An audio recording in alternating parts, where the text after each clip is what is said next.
Alright gamers, this game we are playing Aphelios Lulu into Jinx Janna. Ideally we shouldn't leash here. Let's see what Lulu does. Alright, nice. This matchup is not really supposed to be a good one. Since we get outranged pretty hard by these guys, ideally we'd have some engage to deal with the superior range of Jinx. We don't have that, we have Lulu instead, so slightly bad matchup, but on the other hand, it's a decent one in the sense that as much as we're supposed to lose this matchup, it's not like they're gonna have like crazy kill potential on us and should be getting huge leads. No, it's more like, realistically we shouldn't win it, but I mean, how hard can we lose, really? Like, you know, it's just Jinx Janna, so it's not too bad. But I actually should have walked forwards to trade with Lulu onto the Janna there, my bad. We don't have to keep pushing here now, because we didn't leash, which in my opinion was very smart. We actually have the prio here in a matchup where we shouldn't have it, so you know, it's just a cheat code. If you can avoid leashing, like, yeah, I wouldn't do this in too low elo, but I've been trying this a lot in, you know, Plat the Emerald, where I just refuse to leash even if my jungler wants it. They're not rage quitting over it, so that's good. I wouldn't try it in Silver, because I think in Silver they would rage quit over that kind of stuff, or start trolling, or just refuse to gank your lane. In this elo, they don't quite realize yet that they don't need a leash, but at least they're really chill when you just refuse to leash. So, yeah. I just keep spamming in my support, trying to get them to understand that I don't want them to leash. Because it's useless to not leash if your support does leash. Oh. Not bad. Yeah, I mean, I'm not really, like, massively outplaying them at the moment. This is literally just the consequence of them leashing while we didn't. Like, it is really bad to leash. It always has been. The difference is that right now, junglers just don't get that much of an advantage from leashing anymore. So, no need to waste your advantage in lane to leash.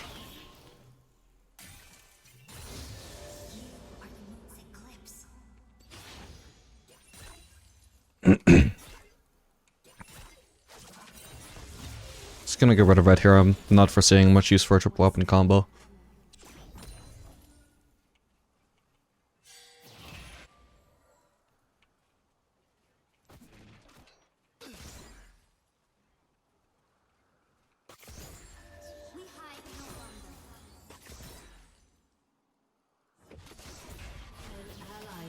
We'll just take this time to pressure the turret.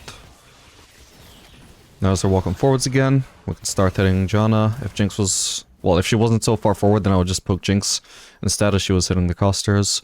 I do need to place a ward. I have no idea where the enemy jungler is. Ward here should be fine. This is a little bit overextended. Careful. I was not going to be able to blow up there. She's doing decent though. Exerting some nice pressure. Do we have a CS lead here? Wow, 12 is a bit extreme, but I was expecting to have a lead just because of how the lane is going. She's definitely missing more than she should, but yeah, I was expecting like at least a 6 CS lead. This is still basically just, like, I've barely touched the enemies, right? This is just the fact that we got the early push. It's nuts, isn't it? Yeah, he should be careful though. Should I ignore the whip? Nah, he's dead already.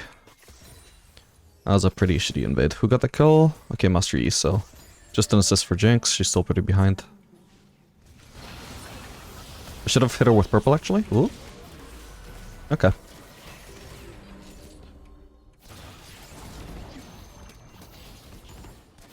Could have been better, to be honest, but it could have been worse. Oh, we got a kill. Actually, that hard to be better than that.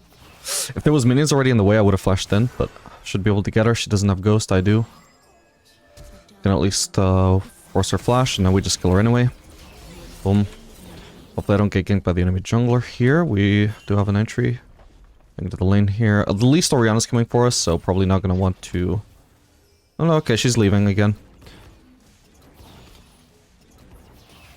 Okay, I'm just going to shove this wave then. I think we probably can get away with that.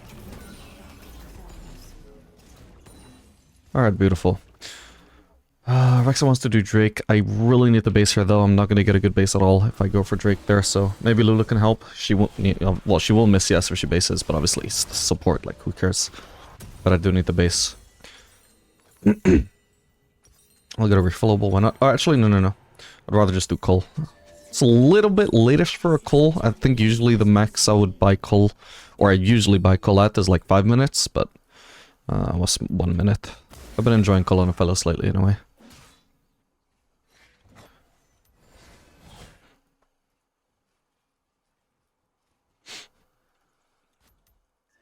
Anyway, while we have some downtime here, this is probably a good good time to talk about how you should subscribe to my channel so that we can fundraise enough money to bring Aphelios to life. If you haven't heard about it on previous videos, I'm gonna bring Aphelios to life, guys. We're gonna take a man, gonna give him Aphelios' guns. Well, first of all, we have to create Aphelios' guns. So it's gonna cost approximately about $30 trillion, because the technology doesn't exist yet. So it's ambitious for sure, but you know, I think we can do it. Here on the YouTube channel Vapor Dark, I think we can create Aphelios. So subscribe to support my dream, please. Don't be heartless. Alright, Rek'Sai potentially coming in for a gank. I don't want to get rid of... Well, I want to get rid of something here. I don't want to have two weapons about to run out of ammo, but the most important thing here is keeping the wave not crashing into our turret, but still pushed, you know. Seems they might have had vision though, so... Zeri have ult? She could have gone in there. It isn't perfect for me though, so... don't want to do blue-green here. Sure, fuck it. We can just choose which order we get rid of weapons there. I'm gonna have enough gold for a new cover very soon, so I might just base. I think this next wave coming up should be a cannon wave anyway, which should make it the perfect time to base. It's not gonna be quite enough gold for a new cover though, is it? Not at the moment. I mean, I would have to wait a little bit, but I can just get this plating anyway. Oop. And if this is a cannon wave, yep. I remember the previous two waves weren't cannon waves, so... At least I was pretty sure they weren't, so that meant the cannon wave was coming up. I'm gonna start using Q to get back into lane, but even if she shoves this as fast as she can, which as Jinx is actually, you know, pretty fast, I would probably miss like 2 CS max, because one melee is guaranteed to die under turret, the other one is gonna be the cannon, getting focused by the turret, which takes forever to die under turret. So I wouldn't miss much. She's probably doing the smart choice by just... not easily freezing, but slow pushing, I guess. Sadly, I'm gonna miss out on the cannon there. Yeah, sad. So we miss out on 4 CS. Which is not as great as I would have liked, but we did get the plating in exchange, so...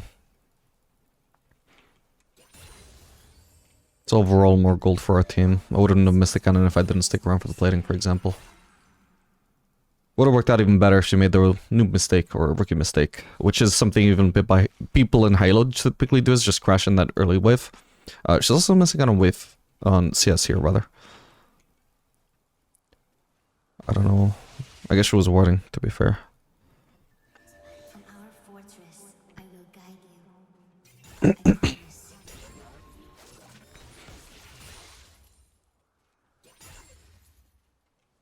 I don't want to go too aggressive, but we also don't want to let her farm in a 1v2 lane. I don't want to go too aggressive because I have no information on Yi. She's probably just alone and vulnerable, but it's a bold assumption to make with no information. Okay, there's Janna.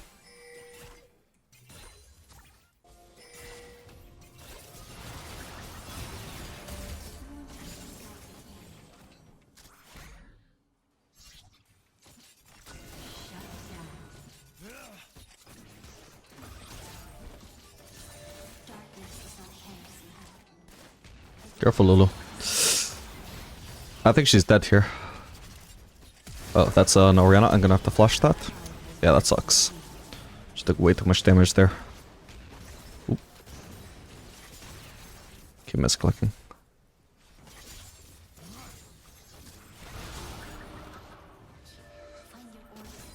Okay, they're probably gonna base here, but... Oop, my bad. It's okay, if I see Janna roaming, I'm sure they're, you know, Jinx, even if she was cheesing, there's nothing for her to do. Completely alone here.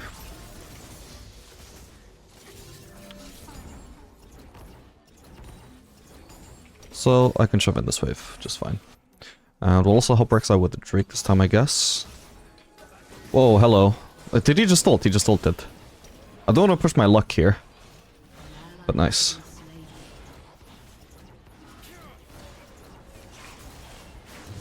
He probably wouldn't have killed me 1v2, but...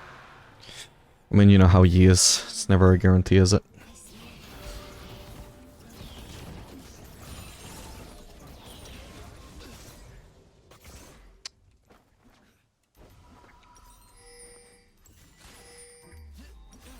Okay, what do I want to build this game? Probably Stormrazor, actually. So, same components either way.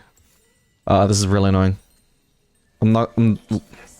Okay, I wasn't gonna wait for the Kerche Shard, but I failed to buy the longsword and I had to turn back for it. Now I may as well wait. I don't want to wait too long, though, because this is an easy wave to shove in, particularly for Jinx with great wave clear. So, it, you know, those, minor waits of, like, just for 10 gold. You know, I say just, but it's actually quite a long wait when you're potentially missing CS. Thankfully, she did take way too long to get into lane and actually start shoving, for whatever reason. She already was in lane, so I don't know what the delay was, but you can see now I actually don't lose too much for this. If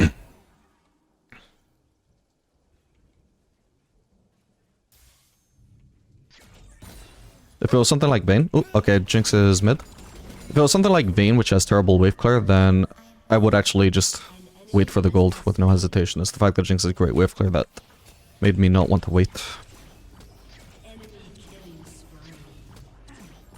Nice solo plating. Also no Yi is top, so we're not afraid at the moment.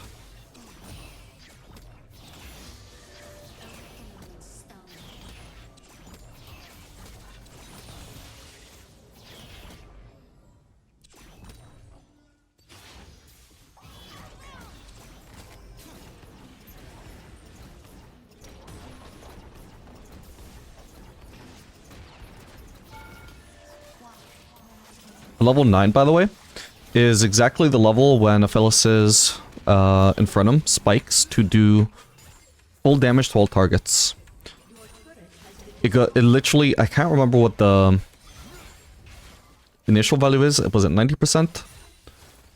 But the pass-through damage, the AoE damage, starts to do the full damage at level 9. And it's not a gradual thing. It is literally from, you know, from 0 to 100. At level 9, it just randomly massively spikes, so...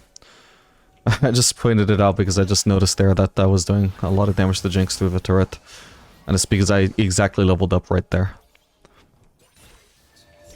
I have good weapons for a triple weapon combo here.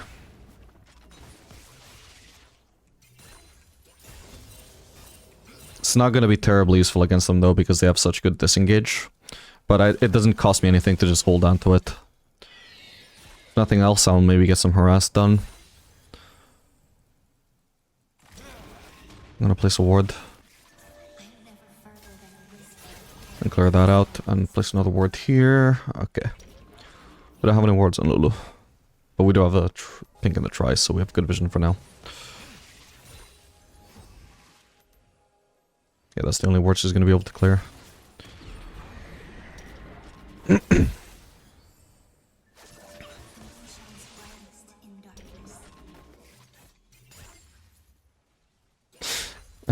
I actually have really good CS.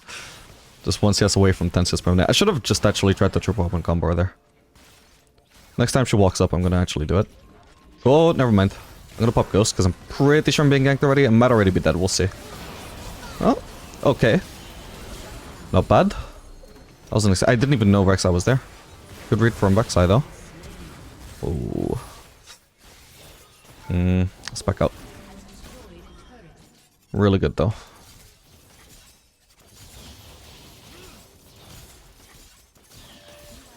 Yeah, this matchup, as you can see, just a 2v2 was an absolute snooze fest.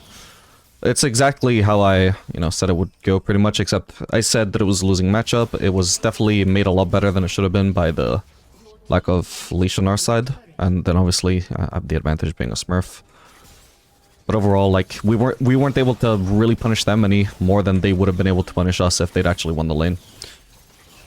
You know, the difference is that if I'd been... Ooh, what the hell?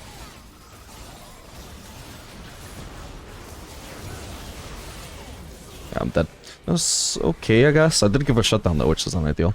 The only difference is that if I'd been the one that was losing this lane, I definitely have not as much of a CS deficit. But yeah, we still would be behind in CS most likely, but we just wouldn't be dying at all. This is not really a matchup where other bot lane can die. It's all about jungle ganks. Which didn't really happen either, so. Nice. Dude, do I actually have Infinity Edge? Oh my god, this is crazy. How often do you go from 0 items to 2 items in the lane phase? Granted, it's a very late lane phase, but still. Team is on the Drake, which is gonna be potentially a super early soul if they secure that. Next Drake would be soul. So we see Skarner bot, we see our mid laner mid. Okay, our mid laner just died, which is super convenient because if I go top, I am pretty overextended. There's not even that much farm to collect there either. So I'd much rather be mid, where I'm safer. So thank you, Ari, for being such a good team player and dying there. That was exactly what I needed.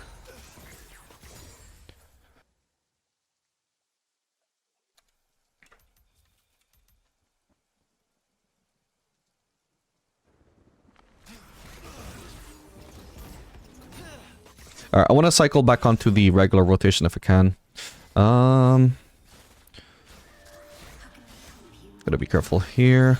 I'm not scared about their bot lane, but don't want to be ganked by Yi and their bot lane. Might be able to secure both CS here? Ah, I didn't do it in time. Oh well. I didn't cool down for too long. Alright, next thing we build is probably going to be Lord Dominic, so I'm going to start maxing W since it's going to be really nice for the mid game. I'll just try and angle this so I can harass her. Didn't get it though, that's fine. Yeah, back onto the regular cycle here since the regular cycle is definitely just better late game. Didn't really do much with the off cycle, but it's not, the other cycle wouldn't have, the regular cycle wouldn't have done anything in lane phase either. Like I said, it's just a super passive lane. Can't remember the last time I even hit Jinx with a blue Q, you know? When was the last time I was even in range? We must find each other before every first light.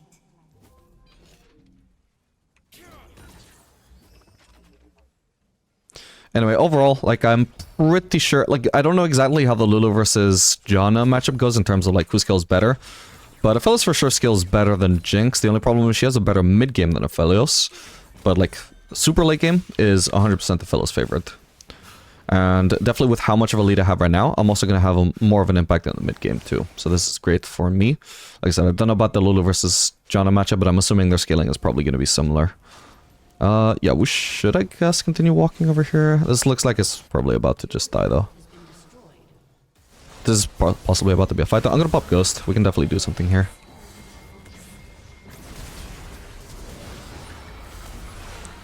Oof. Nice one. Jinx is pushing in here, though, so I'm probably gonna want the base here. That was the problem with taking this fight, is the fact that Jinx, like, if I rotate bot, then Jinx does just get a push there. She also should have been, she should have kept on pushing, though. She could have at least got the turret and then used her passive to escape, but whatever. Since she's not pushing, we'll cancel our base. I'll just shove in one wave and just base. Unfortunate that Dowry also had the same idea, because it just meant all of us canceled our recalls, but only one of us could actually farm this lane.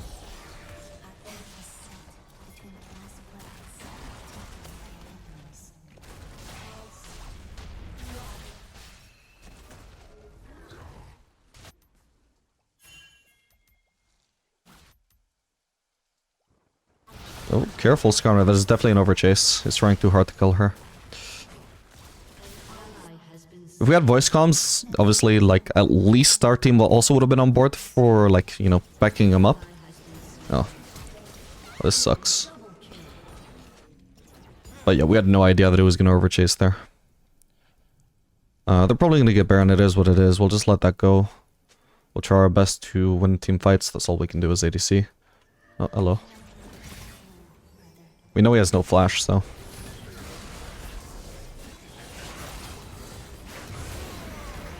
Just bursting him as hard as possible, because I don't want him to be able to kill Rek'Sai. Okay, Jinx bot. There's a chance... Actually... We can check the Baron. Are they not even on that? No, they are, but... If I knew there was so few people on this Baron, I actually would have contested. Maybe we can still clean up, we'll see. Probably not, though. Eh. Sucks. Alright, somebody's dealing with Jinx at least. Okay, Ari's closer to mid lane than she is to top lane, so it just makes more sense for me to take this top lane farm rather than going mid and forcing Ari to go top, which would be just an asshole move. It should be fine to farm here anyway. There's also the Drake spawning very soon to consider. So potentially this could be greedy actually, but I think I should be fine to just take this and recall.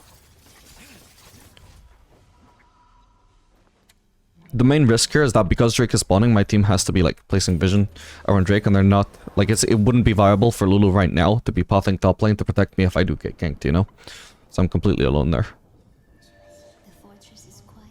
I don't think anybody was actually in position to be able to kill me there though, since they just recalled after the Baron. The stones seem loud. I do need to clear this way before I consider doing anything in the river, otherwise Jinx just gets to push again. Especially with the Baron buff, we want to avoid that. This is not good. Okay, we're giving up the Drake. Like I said, I had no choice but to push mid there. That would just be very bad macro if I just let them push mid while I go and contest the Drake. Because at that point, that would make it so they could just give up the Drake if they want to. Or realistically, we couldn't even do the Drake though. Hang on. I'll just take the cannon and leave.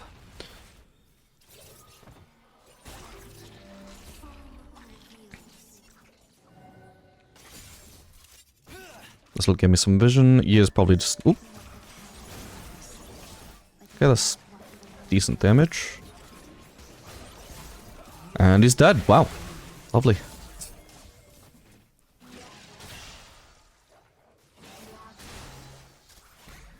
I wanted that to hit the wolf so I could reset my chakrams.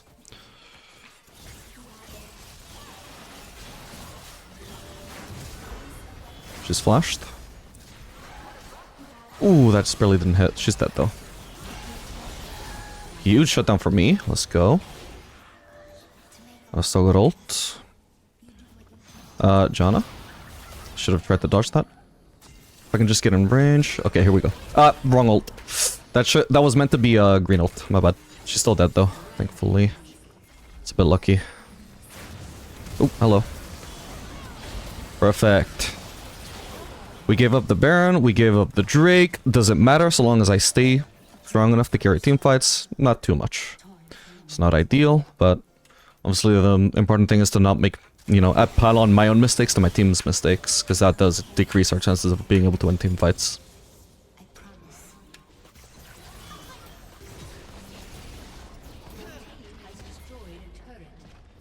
Was about to greet a spot thing. Oh, but I didn't get sped up. I think she sped up Ari there. It might have been a misclick since me and Ari were pretty close together.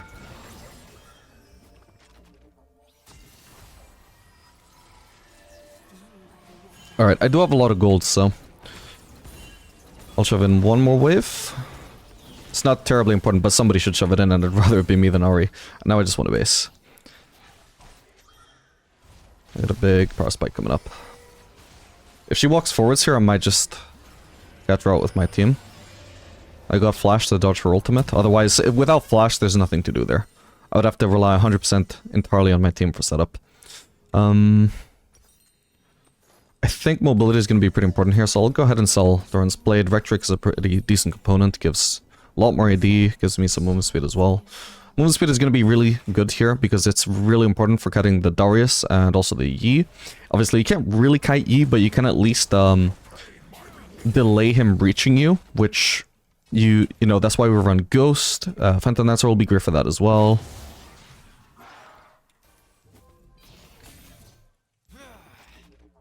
And if we can either reach the safety of our team or possibly a turret, anything like that, that can have a pretty big impact.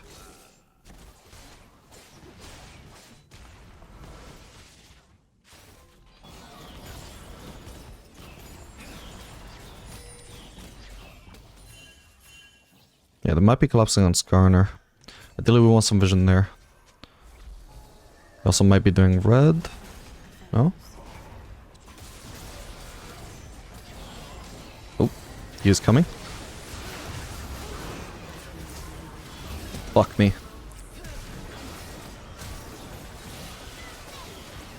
Got the Yi.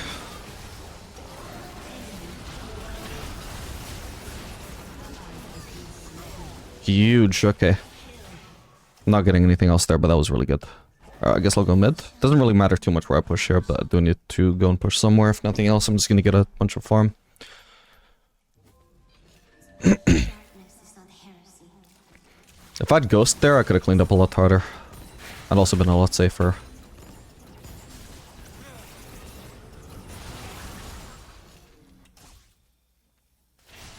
Okay, Baron up in 30, Drake up in 50. I definitely want to base here. And it's really good to pick up the Scuttle here as well.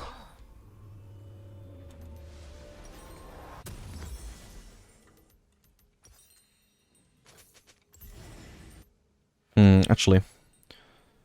I might still end up doing Bloodthirster, but I'd definitely rather have Zeal as a component rather than BF Sword. It gives me even more movement speed, which is going to be nice. And also gives me 15% more crit chance to make use of our buffed Infinity Edge. The stronger Infinity Edge is, the stronger crit is.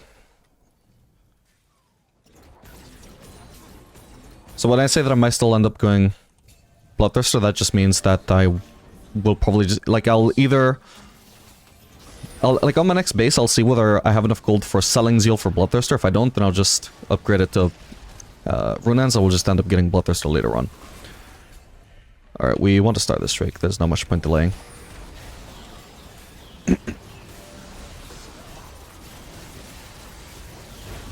Nice one. Careful, careful. We don't need to fight. We can also just go ahead and do Baron. They can't really approach us as a problem for them right now. We'll shove in one wave. I'm also going to melt this Baron, you can see. Hang on. I'm just going to use up my red Q just to walk to the Baron faster. I don't need it to generate chakrams. I think you probably lose DPS that way compared to just having green-white as soon as you reach the Baron.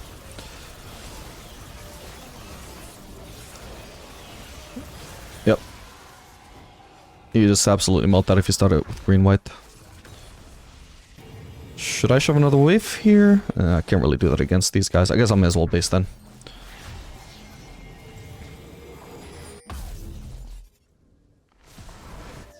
We cannot touch the moon, but its light can touch us.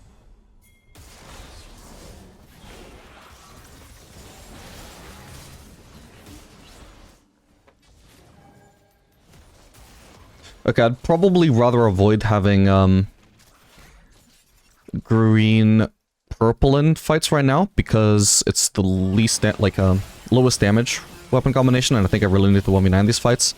So we're gonna keep our green low so that when we run out of white, we can immediately get rid of green as well. And we're not caught with our pants down with a suboptimal damage combo.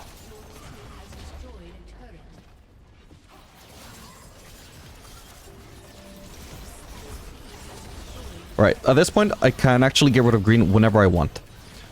I just need to use Q, and I'll get rid of green, so I'm gonna hold on to it for now. Because if nothing else, I can try and poke someone with it. Like that. That's a decent amount of damage.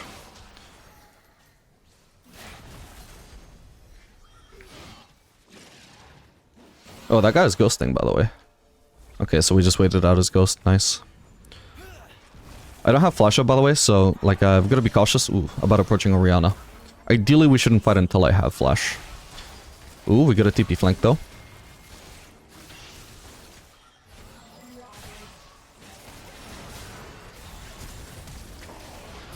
This is the time for purple ult. Blue ult wouldn't one-shot them. Ooh. Nice one. Blue ult wouldn't one-shot them, but purple ult definitely does get them killed there by rooting them and slowing them, so...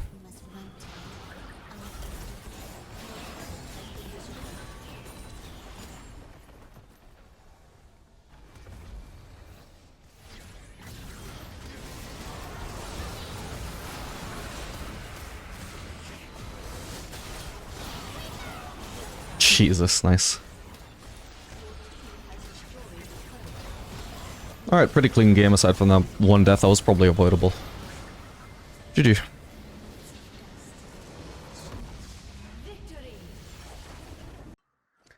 Alright gamers, this game we are playing Misfortune Alistar into Aphelios Zyra. Aphelios was actually picked away from me this game. What are the odds?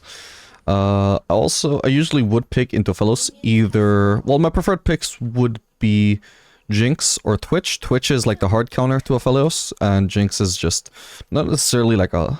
very much like a soft counter, but I mean, you saw last game basically how the Jinx versus Aphelios matchup goes.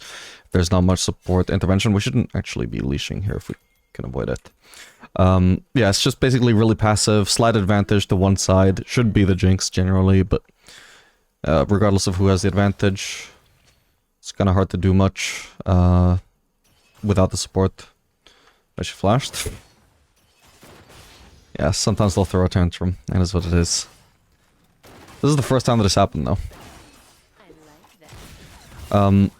So yeah, Twitch would be my preferred pick. So why did I pick Twitch or Jinx? I actually don't own. I don't own either one of them on this account. Why? I don't know. Because I literally have like 50,000 blue essence. I don't know why. I need to just buy champions at some point. I thought I was only going to play Aphelios on this account, but clearly my plan had one flaw with it. There's a chance the enemies might pick Aphelios. There we go. We got the level 2. Oop. What the hell? That's fine. I got some gold from first strike there. We got a positive trade overall.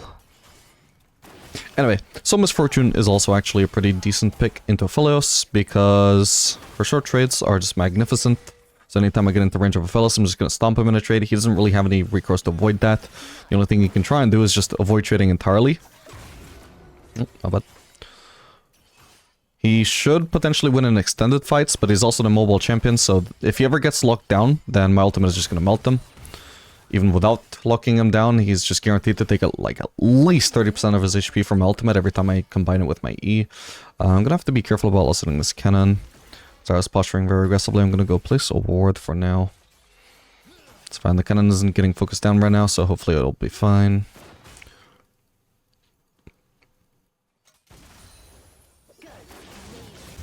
Just gonna use my Q. Okay, I was gonna say on the cannon, but I guess I'll take a head on Aphelios instead. Gives me like what, 8 gold? Or 10 gold, I can't remember.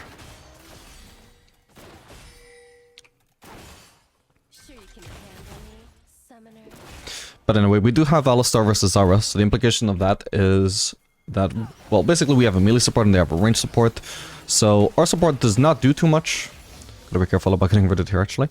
Our support doesn't do too much unless he actually engages. So if I'm going to be trading with Aphelios, I gotta assume that I'm probably more likely to be 1v2 than 2v2. Unless Alistar is actually in range to engage. If he doesn't engage, then he's just not going to contribute anything. So if I want to take a trade with Aphelios, I gotta be sure that Zara is not in range to follow it up. Because then I'm just trading 1v2. So I'm going to have to play somewhat passive, more passive than I would like in a matchup where I'm supposed to stomp Aphelios in trades. That's why pretty much all of my damage so far has just been Q bounces. Because like when Zara's positioning like this, I mean there should be a punish from Alistar there. She got way too close. Ooh. Unlucky that he did that exactly as I got rooted though. I'll heal him, but I don't know if I can do much here. Yeah, that was really unlucky timing for him to do that exactly as I got rooted. Oh well.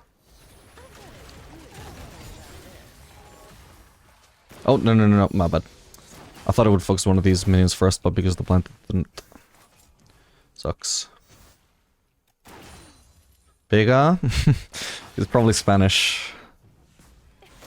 Basically, he just told me hit, but you clearly saw that I was rooted there, so that's on him. It was a bit unlucky for sure, but no need to blame his ADC for it.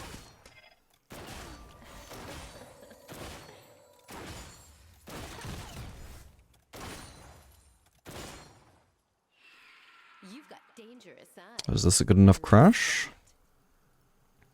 I'm gonna have to settle for it anyway. Should be fine.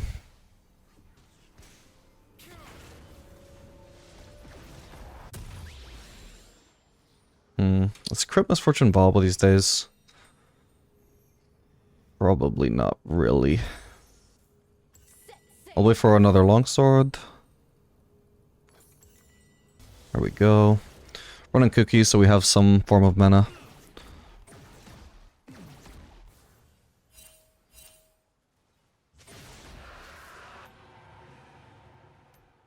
Step 2.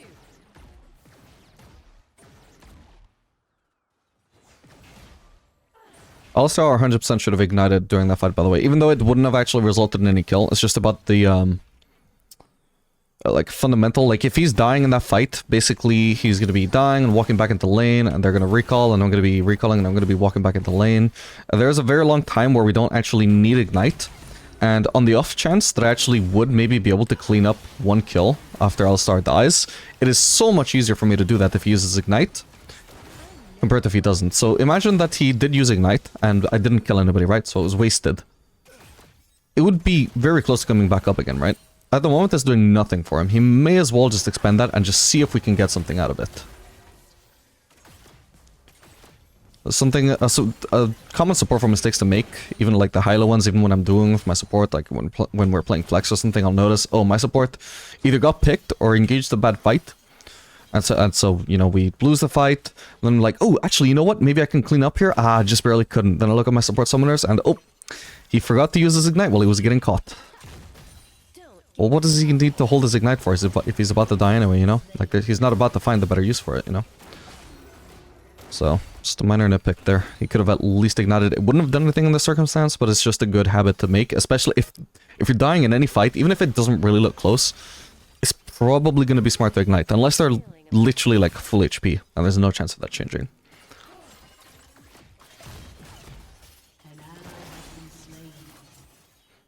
God, is that really how low the range on Aphelios turrets is? That's depressing. Oop. I can't really do anything here. That was a terrible engage. Does he live? No way. Did Aphelios actually... He used white ult instead of green. Interesting. Oh, did I have heal up? If I did, that's kind of awkward, but at least he survived without me needing to use it.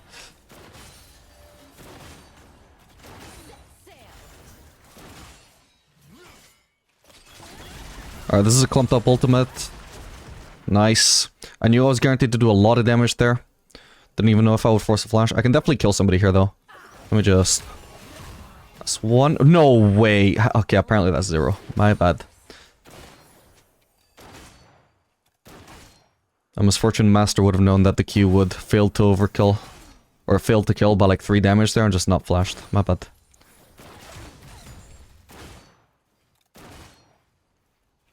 Step 2.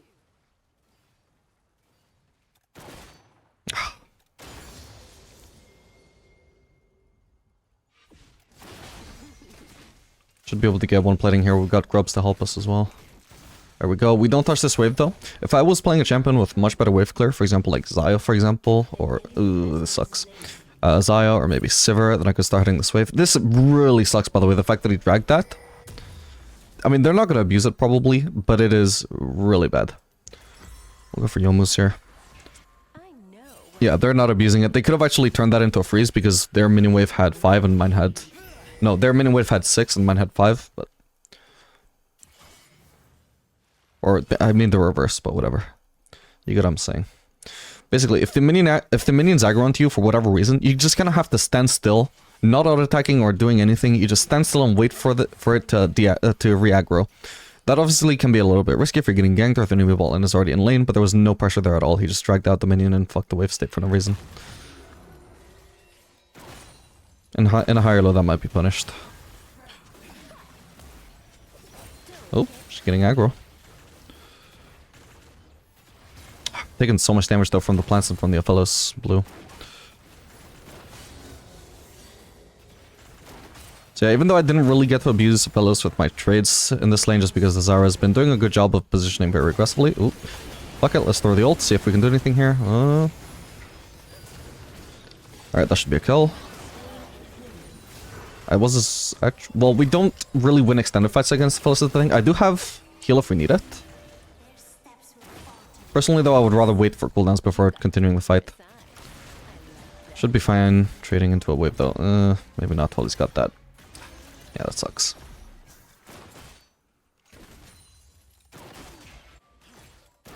That's fine, we're the ones with the kill here. Still got heal should we need it. I'm an Aphelios main, so I knew that wasn't actually gonna hit even if it did get close.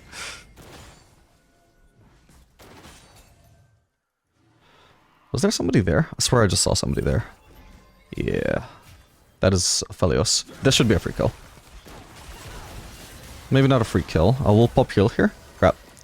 Okay, I'm out of vision. Damn. Alistar should not have been walking out, by the way. He had a chance to use E. He just WQ'd and walked away. Hence such well, me being so wrong about that. Thinking it was a free kill and then just realizing immediately that I had to walk out. Oh. If he engages, that's a free kill. That's a free kill. Oop. He didn't have to do that, though. Oh, thank God he still dies. Yeah, just a WQ is fine, buddy. We just needed your damage there. But oh well. I should continue walking. Well, actually, Know what I'm doing. this is such a big risk, but yeah. I didn't think she could probably kill me there, it just depended. Like, I don't know if she has ult up. Oh. Maybe she was, like, really fed. But yeah, nice. We just get a free kill out of that. I figured she was probably way too low to get away with that. My only hesitation was that I wasn't quite sure if I could kill her and just, you know, auto-Q. Ideally, she would just die to auto-Q. As we saw, she didn't. She died to auto-Q, auto. That difference can definitely get you killed. I wasn't sure if it would or not. Like I said, if she has ult up, I could die there. She's really fed. I could still die there, even if she doesn't have ult. Didn't have much information to go off of, but at least it worked out. Alright, both of their bot lane currently have no flash, although I'm assuming Aphelios should be back up fairly soon. At least Zeri doesn't have ult, though. Is that... Oh no, just one pink. The other one was a plant. She should try and get out of there, because I'm sure their bot lane is probably about to rotate onto her. Okay, at least she got a kill out of it. And bot lane got nothing, which is the most important thing here. Let's keep things... keep the important things in focus here. Oh, but he did get a free kill on Talia though, damn. Anyway, this is a good time to clear this pink board.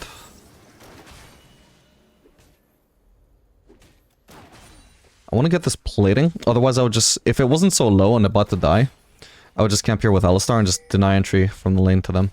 But yeah, he should stand there. Okay, they're gonna take the safe pathing. Actually, I get another plating here. Goddamn, we have 6 scrubs. I hadn't thought about that. I'm guessing Aphelios is actually just basing as well. Okay. Oh, come on. That made him walk forwards. I was gonna get a bounce there.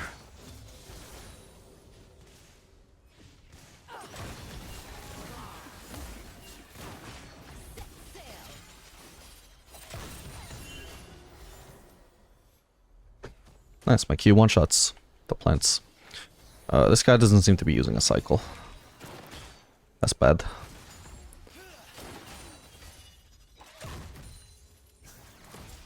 Step 2. That's a better one.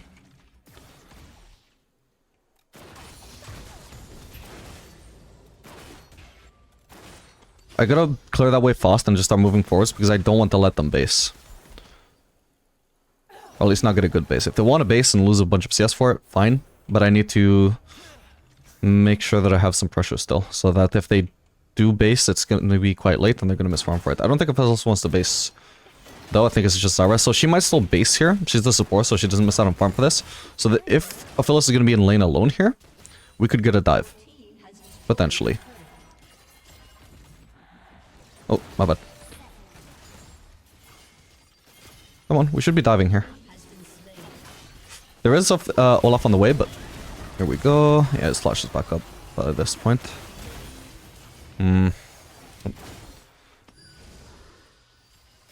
pop my W. So I saw Olaf headed bot side. I don't know where he is right now. Yeah, there's a lot of HP missed out on for Aphelios at least. Ooh, and that turret is literally about to die if we just walk up and even just tap that. I don't have much mana right now. Ow, jeez. That is way too much damage for not getting hit by anything, man. Skill shot wise, obviously. I'm not denying reality. There was clearly a plant that hit me. I did see that. Oh, thank God.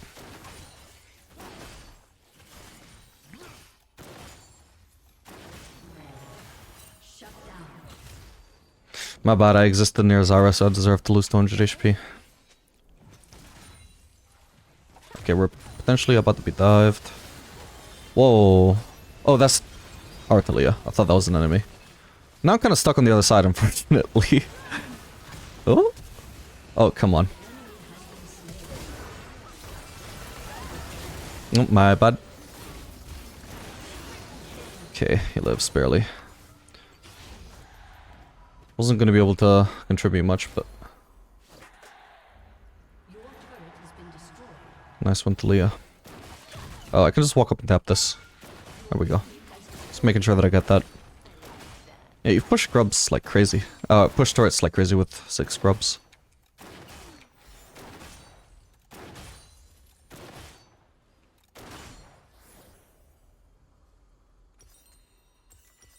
Alright, going for opportunity now. We're gonna have a lot of movement speed, so this is gonna help a lot, hopefully, with the amount of threat that they have with the Diver, Olaf. Okay, Renekton isn't too much of a problem. He's building somewhat damage focused, I guess, though, and obviously assassinating Katarina. So, logically, I think I will want to follow this up with an Edge of Night to give us even more protection. And we'll do Swifties. This is actually going to help a lot against Olaf, by the way. With Lethality Misfortune, you can just consider not building or not upgrading boots for absolutely ages. Because she doesn't really, like, need boots terribly, since she has so much movement speed even without them. And especially with the amount of lethality items I'm building that give movement speed. Like, it would just... It's a bit obsolete sometimes to upgrade boots, but it's really good against Olaf since it gives a slow reduction, and that champion is all about slowing you with Q and just running you down. So it's gonna make it harder for him to do that. Even if he does hit us with a Q, we're just not gonna be as affected by it as we should be.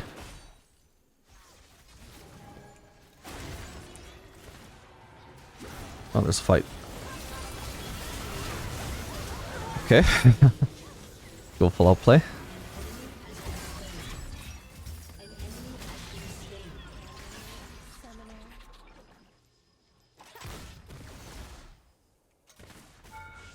I could flash to finish him, but it's not really worth it. My flash is very important for keeping myself alive right now with my 600 gold shutdown. Okay, so it's only Renekton and Aphelios, and I can't, well, like, alive on the map right now, so I see Renekton top, and I know I just bullied Aphelios out of here, so everybody's accounted for, basically, except for somebody who just revived, Zara, now Katarina. We should have time to get this turret at the very least. Maybe Zara could try and flank from there, doesn't look like it. Either way, nobody would be in range to follow up in time, but it's good to have that information. Good base for this thing, Tunneler, but doesn't really seem like I need two base since I'm really close to finishing Edge of Night, and this is not a big power spike. Oh my gosh, she's a monster. Careful. I'm not sure it would be smart of me to follow up here. When I have a 650 gold shutdown, I'm gonna be really picky about my fights.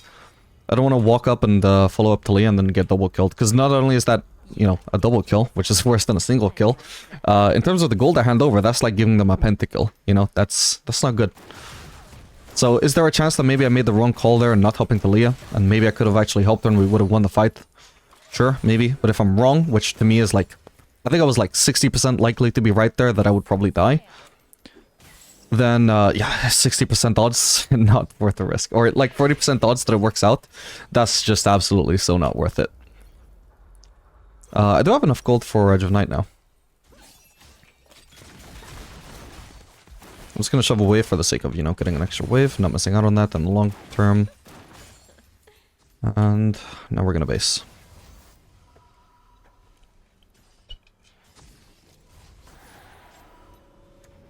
Jeez, we have a lot of movement speed, by the way. Oh wait, it just went... Oh, it was probably inflated by this, right? Yeah. Our next up probably should be Cyril Does, just for the sake of getting some armor pen.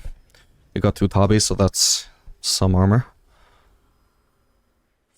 20 armor.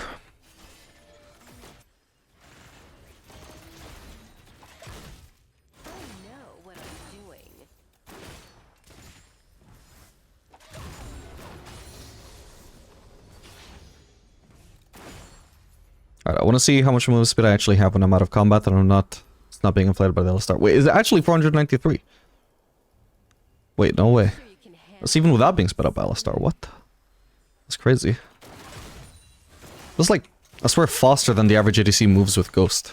That's just my constant movement speed whenever I'm out of combat. Alright, we'll just want to support our teammates in whatever they're doing right now. The more likely person to make a play right now would be Briar. There is potential, like if we hover bot side, for example, we can protect the Talia. She has ult, she would escape just fine. But most importantly, while we might be able to protect her from something, it's unlikely we're making any like big plays with Talia. Whereas top side at the time, we had Briar, who is a lot more aggressive than Talia. We're more likely to follow up a play from her. And there was also Garen, so we're playing towards 2 people on top side and only 1 person on bot side. So we would rather hover top side. Right now, I mean, there's stuff going on both sides. This is kind of annoying, but I think we can salvage this fight. From Garen. I'll pop my Yomus, just to chase him down more effectively. Nice one. Alright, there's no turret here to push. Can we do Baron? If we get Bar, sure. Ooh. She's in the middle of getting cut out though, so let's see what we can do to help her. Okay, Zera's dead. Nice. My ult may have been overkill there, but I used all of my cooldowns, and at that point all I have is autos, which don't do too much on lethality misfortune, so I was like, fuck it, we'll just use ult, kill him faster. Ooh, so roll this builds out of Brutalizer, I think. Whoa. Oh, that's not good. Wait, that's our jungler dead, actually. Katarina could steal this reasonably. We've got heal to protect someone here. Oh my god, that was so much risk. Okay. We'll probably still get this. This is quite risky, but... This Baron is kicking my ass, I'm not gonna lie. There we go. Alright, completely forgot what I was saying. Oh yeah. Brutalizer... Yeah, we'll... do I want to sell the Dragon's Blade, actually? Because I could get... You know, I don't think I do, because I could get Pickaxe for 25 AD, which is obviously more AD than the 10 from Dragon's Blade, but I would lose 3.5% lifesteal and 100 HP. Your turret has been destroyed. Because I have 0 lifesteal, I think it's worthwhile just for the lifesteal alone to hold on to Dragon's Blade right now. Oop. I'll ignore the lost caster, I just want to rotate fast here. Oh, there's not actually much of a fight going on here. I don't have ult in a way right now, so I'm not terribly useful. Whoa! I hope he knows I don't have ult, buddy. We get zoned by that a little bit.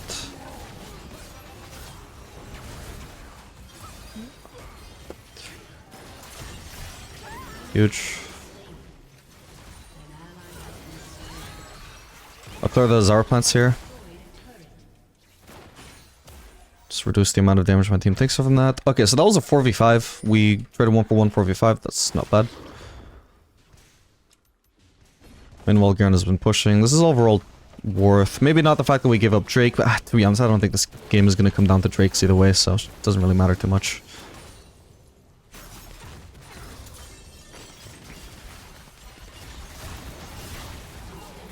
Nice one.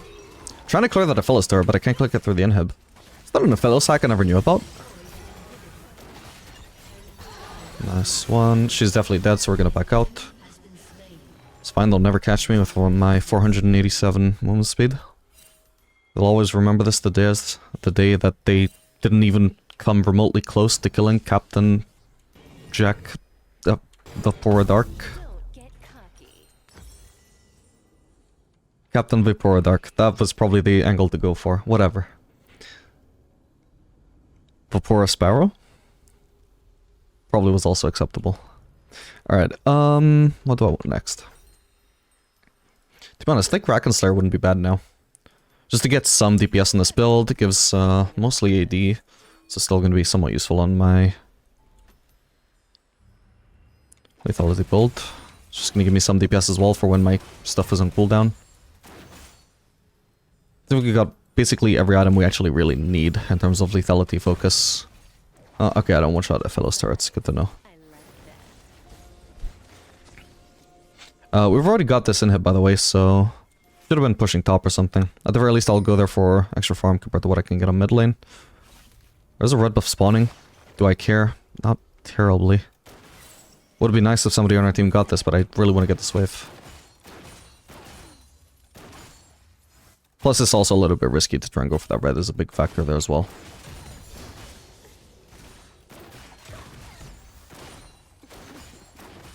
Nice, the blue I actually care about.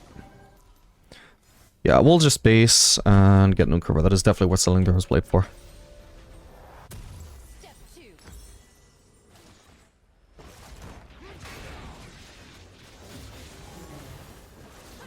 I could also just get Bloodthirster. Would be nice to have some lifesteal. But I'm mainly just thinking their team is 3 melees. I actually do get quite a lot of opportunities to auto-attack, I think. Or, I have the potential to anyway.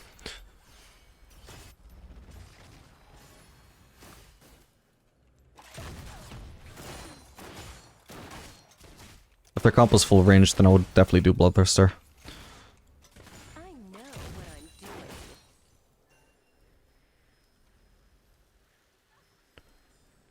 Okay, Bar's pushing top. We need to be pushing either top with her, or since she's so far away, we'll just push the opposite side of the map. Just means that if the enemies collapse on Briar to punish her, then at the very least we're also in position to get something out of it, even if it's not top lane with her. Oh. Oh my lord. But... okay, yeah, at least one person flashed away. I don't know about the other one. Phyllis didn't quite die. It was a lot of damage though.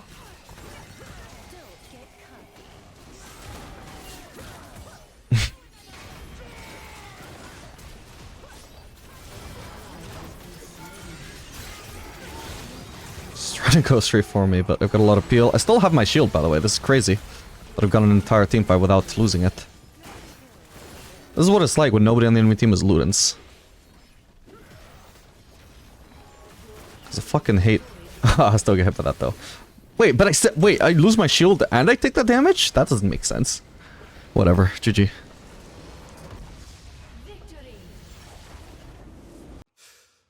Alright gamers, this game we're going to be playing Aphelios Sona into Kai'Sa Rakan.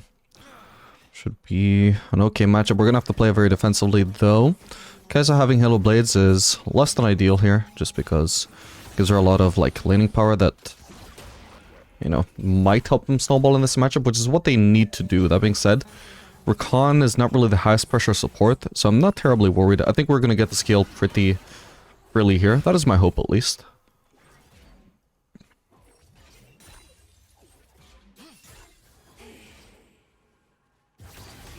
Ideally we want this pushing towards us, so I'm not gonna loss hit this minion until I actually see it about to die.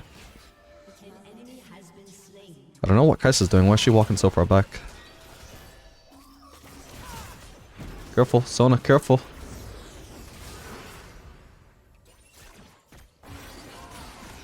Popped the push in a bit early there, but that's fine, I guess I actually got to use it. Not bad, that's fine.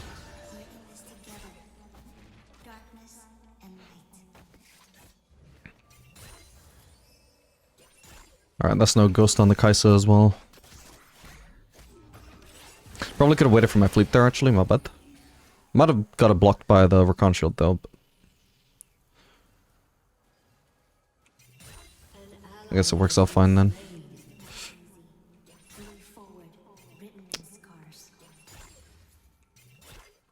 Anyway, I think the Kai'Sa might be trolling or something. Cause yeah, it was weird, really weird that she was just standing back doing nothing for a bit. She might have also based now. My green Q is the only way to scale all set. No, okay, she's actually still in lane. Start pushing the turret then. We should place a ward soon. Sona doesn't have one though, so it's gonna have to be me, which is annoying because I obviously want to keep pressuring this turret, get some poke when I can. Oh, there's the gank. Nice, managed to not get hit by that. Fuck, I meant to hit the Rakan actually. Okay. It's not too bad.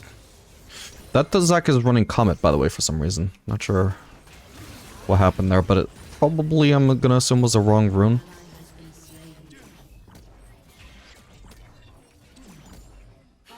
My team must want to dive. Okay, I'm gonna have to switch to green then so I can push as fast as I can. Oh. Fight is going on before we've shoved.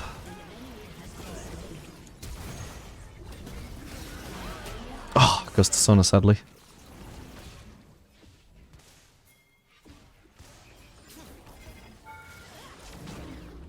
How did I not connect that? My bad. Fuck, I was like 2 mana off. I needed to wait just a second. Obviously I wasn't gonna kill him, but I was gonna get his passive. No. Damn it. Oh, she's greeting, thank god. Wait, I should be using blue though. No, oh fuck, my bad. If I managed to dodge the last Q, that should have been fine. Oh well. This is annoying being 20 gold off of the item that I want, which is Berserkers. Unfortunately, she's gonna die here as well.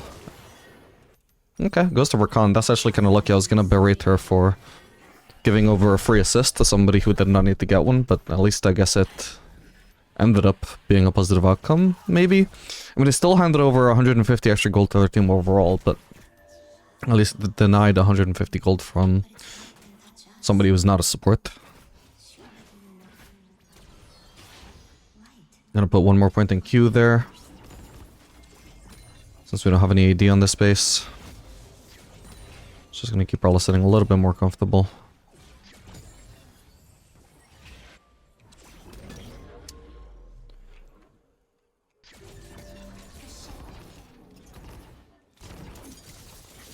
They might be basing, or Kai'Sa might just be like half AFK again for some reason. I don't know, but I'm just gonna shove this.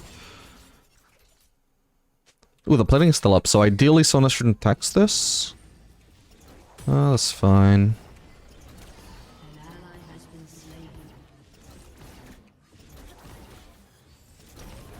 Yeah, Kai'Sa did base. Not sure she needed to.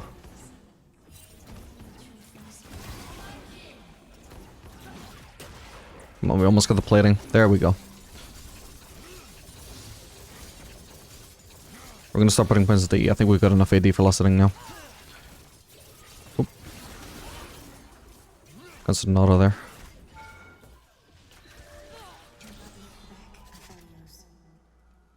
Okay, I'm gonna probably show one more wave and then I just need to go place a ward. I'm sitting on 2 trinkets here, which is obviously a bit of a waste.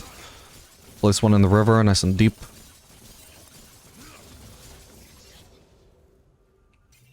Oh, my bad. There is also a chance that Tristana could be getting ganked here, so we can go try and help her out here if we can. Oh, what? I wasn't supposed to be facing her there. Oh, and I did a non-white auto. Whoa. Zona should have been moving with me, but yeah, that was a little bit unlucky as well. I swear I reacted in time, let me see. Okay, nice, at least Kai'Sa dies. Hopefully the wave's pushing towards me.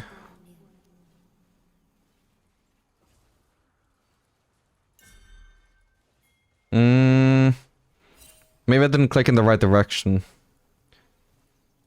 Right before I got hit. No, wait. No, I was clicking backwards. Yeah, okay, that must be...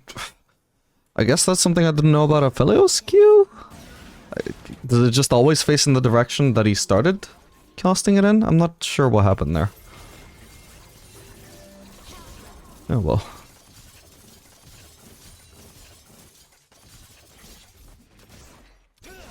I'll make a note not to use red Q against Cassiopeia before she's ulted then, next time.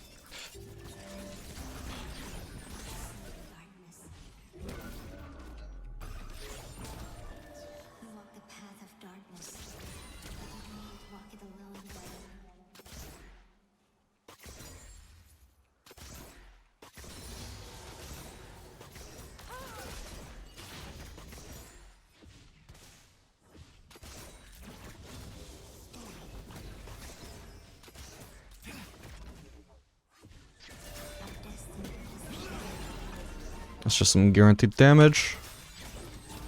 Okay, nice. So she just stood still there kindly for me so I can get a second Q off. Nice. Sure, we'll try and crash. Okay. Never mind then.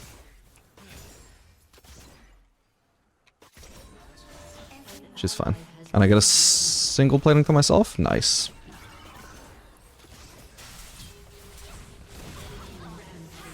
That's rough. That Cassiopeia is... Oh, wow. Very strong. What the hell? 8 and 2. I was gonna say, just the amount of kills that I've seen her get, like, literally, as I was watching, is quite high, so I imagined she was strong, but I didn't think it would be that strong. She's nearly a kill a minute. Like, our team is not doing bad for kills, right? And she's literally got more kills a minute than we have in the entire game. Okay, nice. She got shut down.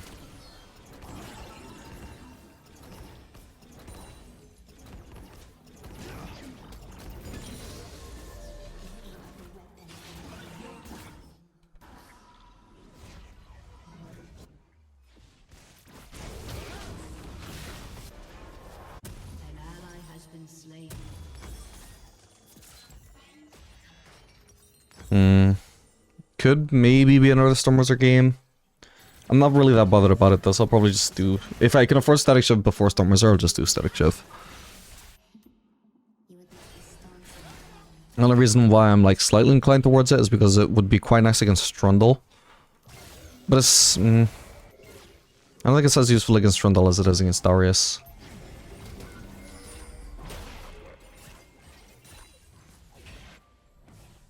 Could potentially be somewhat nice against Zac as well.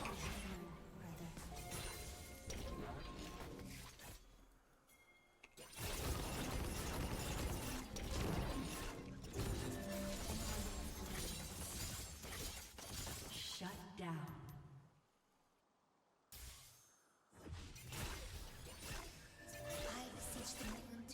10-minute turret, don't mind if I do. First turret, full platings. Okay, we can potentially rotate towards grubs right now. Obviously not really necessary bot lane at the moment. If I can just get here before this full fight breaks out or before the grubs die, that would be great. Unfortunately, I'm a bit delayed. We're not gonna shove in this wave. Maybe now I will actually, because now there's nothing left to fight over.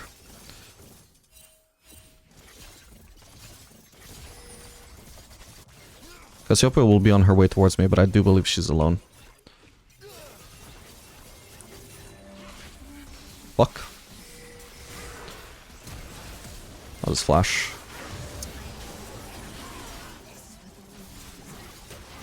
Okay, nice. Looked like she was marked, but I guess it was a minion. Kept baiting me to click forwards.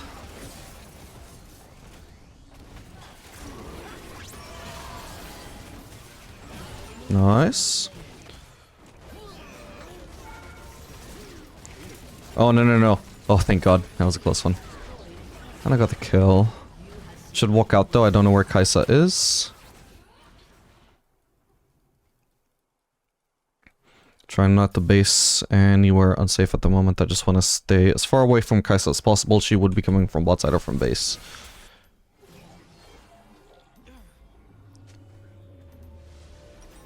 Okay, so we're just gonna end up going for this. Gives me enough for a pickaxe as well. That is another consideration. If I could not afford the pickaxe with Stormrazor, then I would also consider just doing Static Shiv just for the sake of getting a better base here. Since Crit Cloak isn't really gonna do much for us at the moment. Crit Cloak skills with AD, and we do not have a terrible amount of AD at the moment.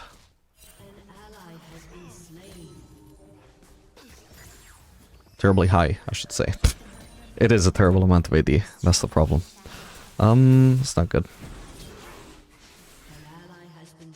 For kills? No, I was gonna say they've slowed down a little. Oh my God.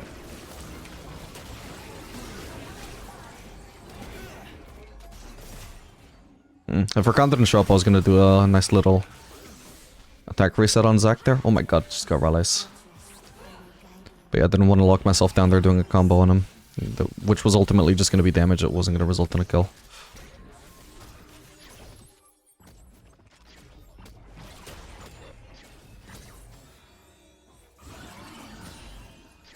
I guess they're doing Drake, there's not too much we can do about that. What we can do though, I suppose, is shove this in. Maybe gank top lane.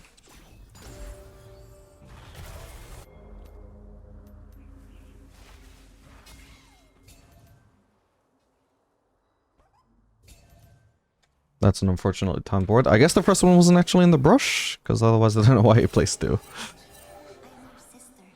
That also means that he has no other wards still, because we just saw him place both of them, so we know they're both there. Oh, hello. Oh, come on. Why does he have to be there? Ah, I can't reach him. That sucks. Hello?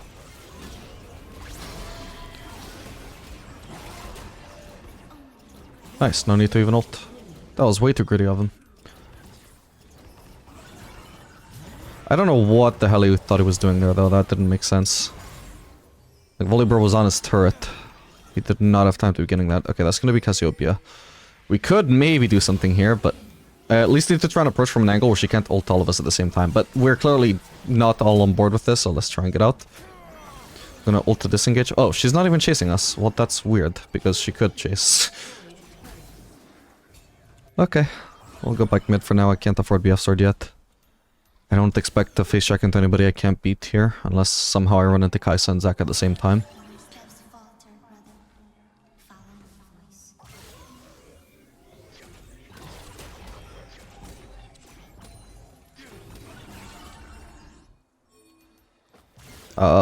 really like the base though.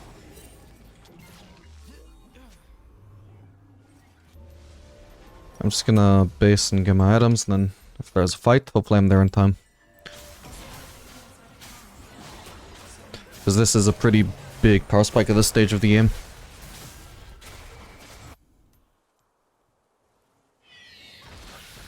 Stun's probably dead. She doesn't have ult to disengage. Enemy killing spree. Even when I close my eyes, I'll never Yes, nice. You have more range on Blue Key than you have in autos, so... Your turret has been He's alone, so I don't mind getting knocked out by him there. I think he realized the same thing. Somebody should be getting the ball in wave.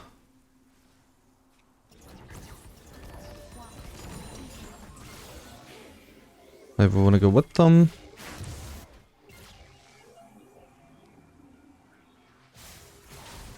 Oh wow, she's got him by herself, I think. Or maybe not. Wow, Jesus. Do I need to pop ghosts here?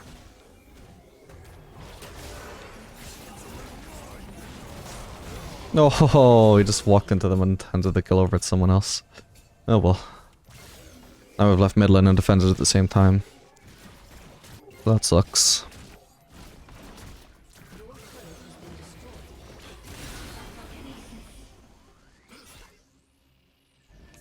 darkness is like heresy. It lies within us all. I don't feel comfortable going aggressive on Kai'Sa. Zac could be in any of those brushes.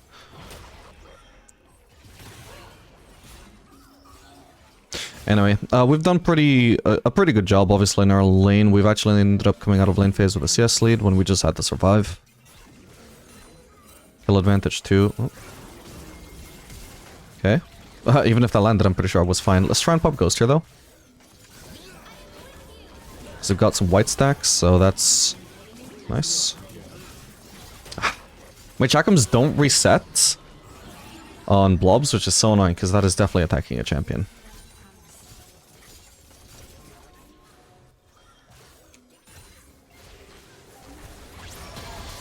Ooh. Nice. Didn't want to lock myself down with Q just in case.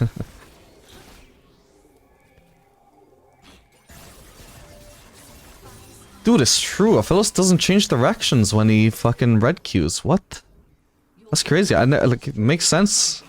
Now that I think about it, yeah, I don't recall the animation ever switching around, but damn. Never realized that's how that works against Cassiopeia.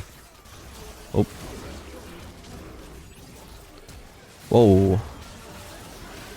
Get him, buddy. What? Ah, the bug. Okay, I'll just go for the Raptors. That's fine. That's my real target here. Zach wasn't gonna die anyway. Yeah, that happens when you try and swap and cast an ability too fast. It just bugs out and goes in the complete opposite direction. That happens with green Q and blue Q. Maybe it happens with white turret as well? I'm not entirely sure. It's never happened. Like, you don't really use white turret that way though, so... Or do you? No, I would usually always throw an auto first before throwing white turret. Let's see if I can do it again. Oh, actually, it didn't cost that time. Worked fine that time. I don't think it's terribly consistent, it just happens sometimes.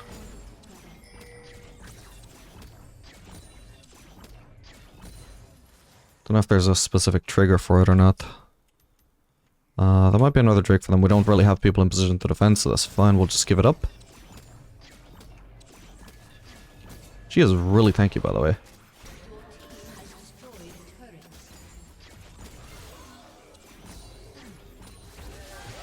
No way. There's probably a Zac around, but... The hell. Okay, huge. That was just way too ambitious from Cassiopeia. Like, my green Q should have given away to her that we did have vision in the brush as well. Oh, hello.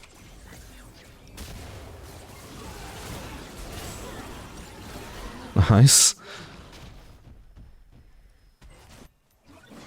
Guess it paid off, not going into the Herald. I'm not gonna follow that up with a purple Q. So what I'm gonna do is I'm gonna switch to blue. No, switch to purple, so that my offhand is blue, so that the auto attack that I poke Zac with is actually blue instead of purple, because that way it just does more damage since I have no intention of... Like, I don't benefit from the slow, and I don't intend to activate purple Q either, so it would be useless to use a purple auto on that auto. Oop. Okay.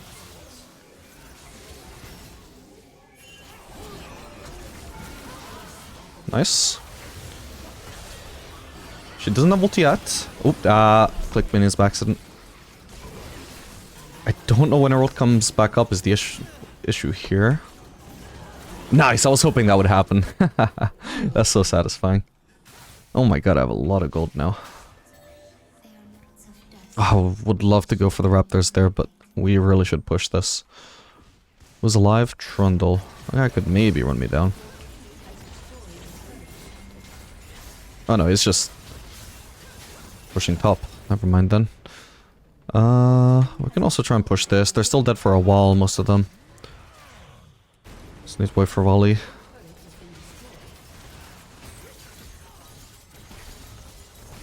We obviously win this base race.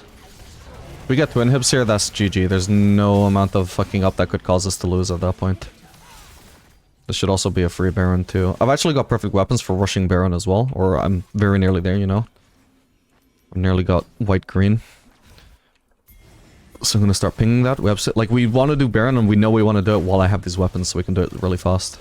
Please don't cancel my base, because he could knock me up and cancel it. Even at the last millisecond. Nice. It's a shame I don't have enough for a quick look there, but I'm probably gonna build a Zeal item. Phantom Dancer would be nice. So we'll do a dagger.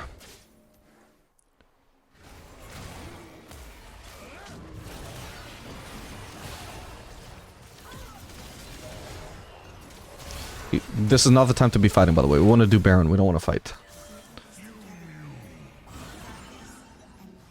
Clear vision.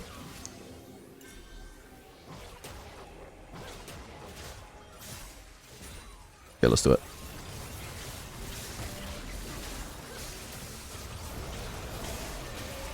There is potentially a Zac around, maybe to steal soon. Yeah, we just did it too fast. Cool. I'm just gonna push top. I accidentally leveled Q there instead of W. Whatever, it doesn't really make a huge difference here.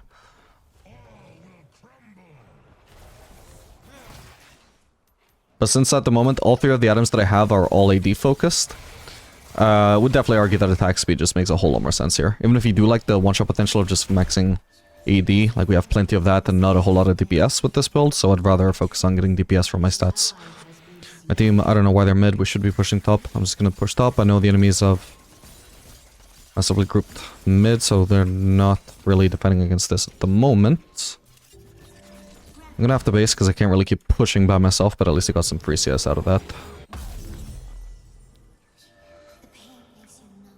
Next streak is up in a minute. There is still plenty of time to push top though.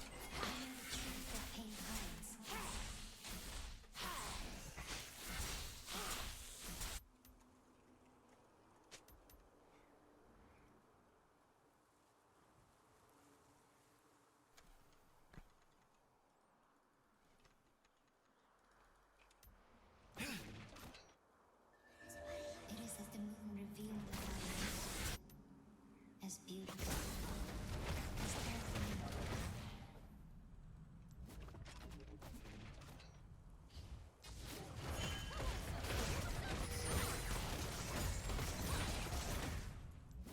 Okay, that's a big collapse on bot lane. I don't know why my teammates are bot lane, but it should hopefully give us an inhib. That is indeed the most scariest person on their team. Oh god. Didn't think about Zac, my bad. Cassiopeia, I don't know why she's not following this up. Doesn't make sense.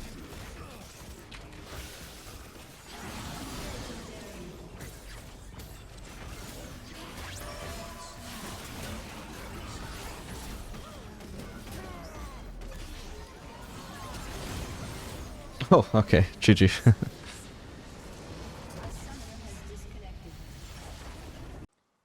Alright, gamers, this game we are playing... Aphelios Thresh. Into Janna... Jinx, which should be a decent matchup since we have some engage from the Thresh to deal with the Jinx's superior range.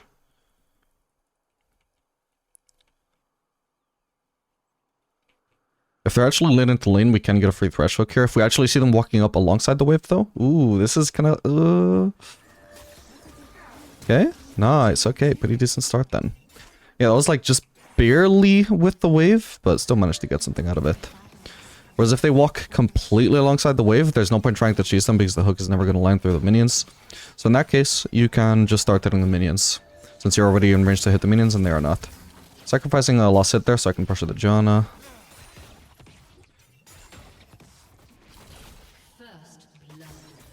Bear in mind, I don't actually outpush the Jinx. Okay, they've got a ward in here.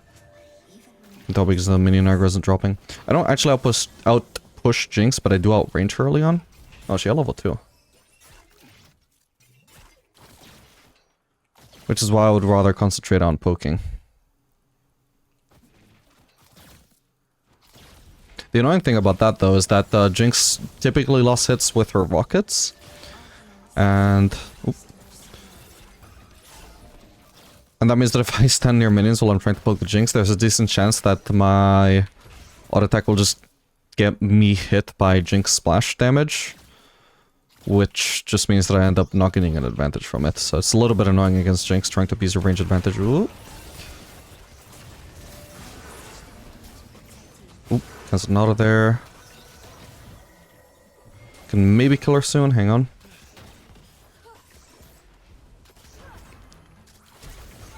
Got her. Alright, now get me out of here. Whoa.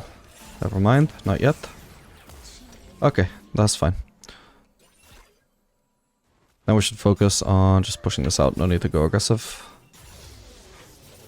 I'm gonna use my last bit of red ammo on red Q, because that heals a lot more than just auto-attacking once with red and running out of ammo. You get 3 healing per hit. And out of like 6 hits or something. Compared to 1 healing per hit out of 1 hit, you know? Just trying to make sure they don't freeze that. Nice. They do have a ward in here, but I feel they are actually too far away to actually try and cancel bases here. I mean, Jinx actually could, but she would also give up some CS for it, so I doubt she will even try. Nice one. Get a longsword here, and a coal, and I'm good. That's all the sustain I need, baby. I don't like going refillable when I'm running coal. It's just too many item slots used on consumables, in my opinion. Which is basically how I treat coal Endurance Blade. In the early game, you pretty much have 2 slots available for consumables, that is Endurance Blade and one other thing. If you end up buying a refillable alongside both of those, then that just means you end up having to sell one of them super early, and obviously that's going to be the refillable. So you don't get as much use out of it as you should, so I'd rather just not spend the gold at all in the first place. Okay, this is going to be a lot of solo XP here, hopefully.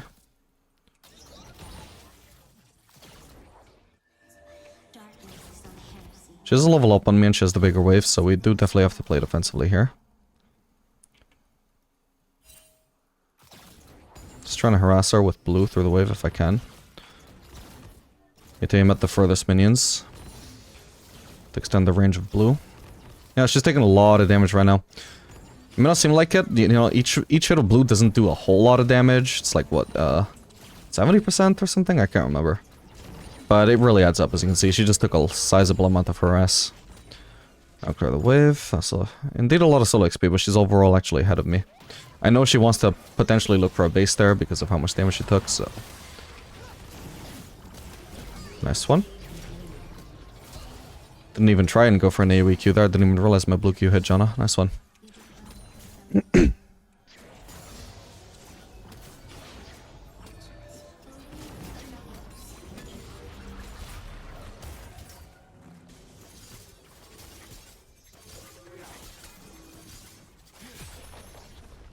I'm fine getting the plating and leaving. I don't care about the shoving in another wave. That's risky. Personally, I would rather not do that. I want to base and spend my gold. Oh, should I help here? I think we can. This Zinzal is only level 5. We're about to have Twitch here. Oh, crap. Okay, we're fine. Ooh, do need to get out the... Oh, I thought I had Ghost. I don't. My bad. I'm dead then. I actually thought I popped Ghost here to get onto the Zinzao. I never noticed that I didn't activate. I played that like I had Ghost up the whole time. My bad. Okay, nice. I got an assist at least. It all works out. And she left the wave. God bless. Wave state is really good. The enemy ball in actually missed out on a lot from this. Did I have a shutdown? I did have a small one. It goes over to Jinx, but overall still extremely worth it. Wasn't a huge shutdown. Another kill for Katarina. Awesome. Yeah, definitely did not have Ghost there. My bad. When your steps falter, brother, follow my voice. It just meant that as soon as I killed Zinzao, I needed to start running immediately because I knew Jinx was about to get a reset.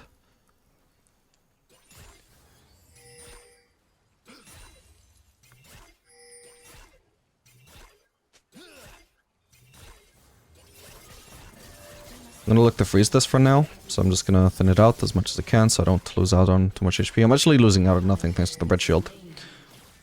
Nice. Doesn't do much except it just keeps me safer for like 30 seconds longer pretty much. Doesn't deny much from Jinx.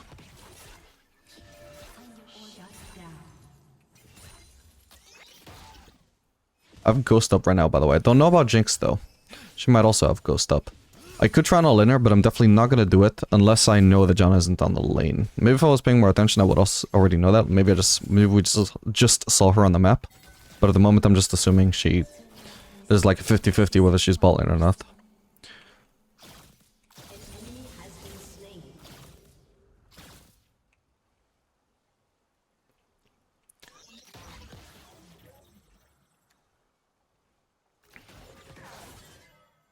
I'm just holding out the red here because if I do want to all in Jinx, it would be really nice to have that red movement speed to engage. Okay, there is Janna. Okay, well I'm not going to be engaging on 1v2, so we can get rid of red now.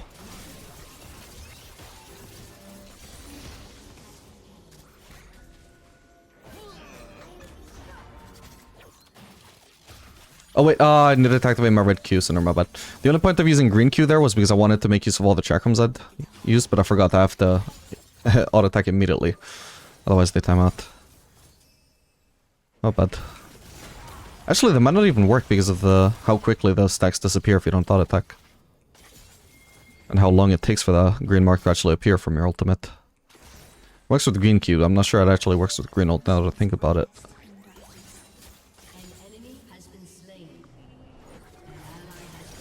Still, I got some auto attack.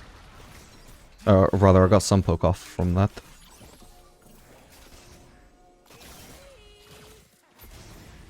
Okay, bro. Just took both of those words.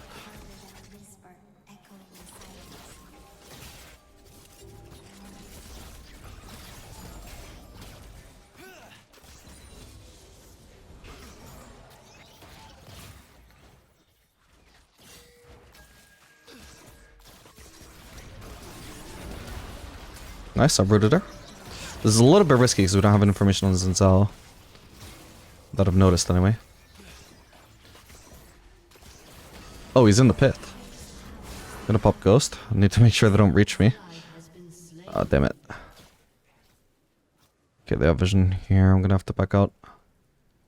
I thought my team was just pinging to do the Drake, and I was like, yeah, we can just take the pink first.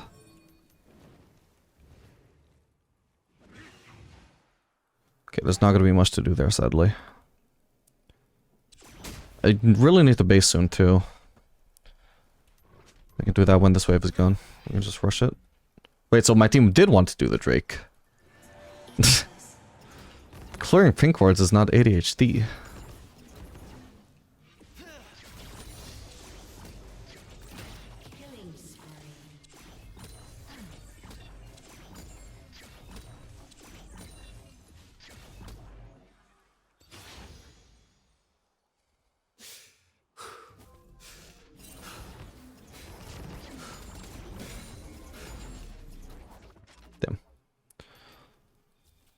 If Jinx isn't here, then I'm gonna go for the plating. If she was here, I would just base. Is this a can whiff? Yes, so perfect time to base, but I do want the plating. Especially since it's solo plating. In this situation, if I'm the Jinx, I like to actually use my ultimate to just cancel the obvious space here. Like, it's really obvious that I'm basing here, because I know I'm alone, so I know nobody's around to cancel my base, so I wouldn't go any further back. So as the Jinx, you can just be pretty sure that you'll find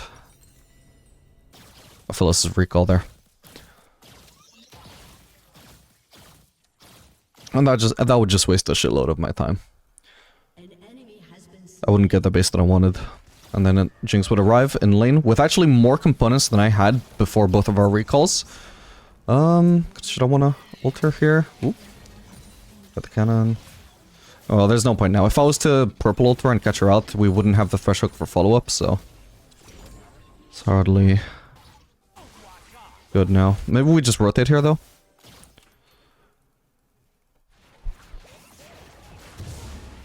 I might even get something out of that. If nothing else, I can just get some mid-farm here. But there is a fight going on.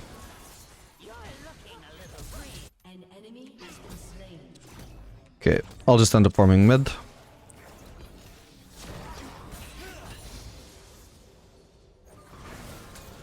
Alright, I'm going back bot.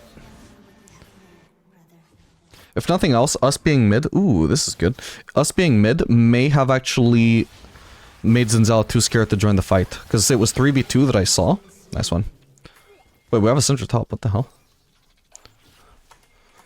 It was 3v2, and... You know, for the enemies, they had 3, and they just didn't engage, which might have been because they saw, oh, like, Aphelios is mid, you know? Even if that wasn't the actual thought process of Zinzal, because, you know, he was really low. You know, it's still the idea that I can create that kind of thought process that makes that play decent, even if I'm not 100% sure if I'll get there in time. Because for our team, they can just fight as much as they want. Or for the enemies, they're like, oh, if we fight here, this fight has to end fast because Aphelios and Thresh are on their way. If this fight doesn't end really fast, then we're just gonna get cleaned up. Whereas your team is like, yeah, I mean, you know, if we lose whatever, Aphelios and Thresh will get here and clean up. Doesn't matter. Just creates more incentive for my team to continue going hard, and their team to disengage. Should I ghost here? I don't think so. There's also no point wide ulting, because I barely will get any time to DPS at the moment before Thresh dies.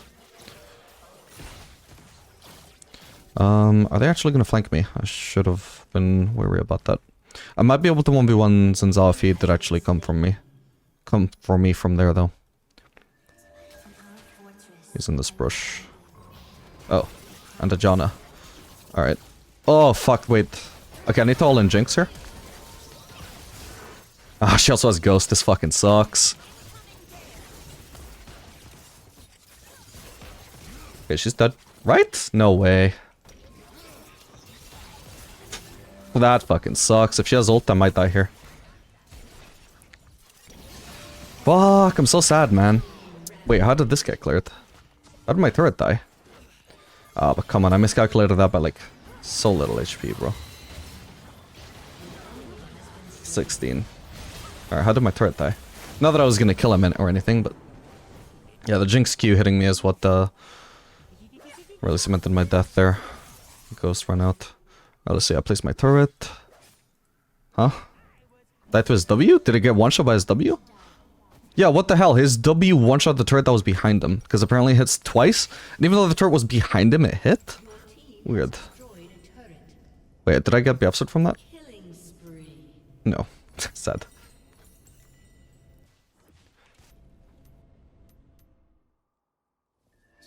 But yeah, my mistake there was I thought, oh, okay, I'll just go under turret. At this point, I have enough time to clear the wave before they dive, because they're prioritizing the grumps, so I'm fine. Then I realized, oh crap, this Jinx is actually gonna kill the turret. If I try and clear this wave, the turret will be dead before the wave is dead, so they get a free dive. So now my only option is to all-in Jinx. Because I failed to account for the turret's HP, and thinking that it would keep me safe. Not just the turret's HP, but also the fact that it's Jinx of all ADCs pushing it. Obviously, she does a lot of DPS to turrets with her minigun. If that was like a Lucian hitting that turret, I wouldn't have to be all that worried.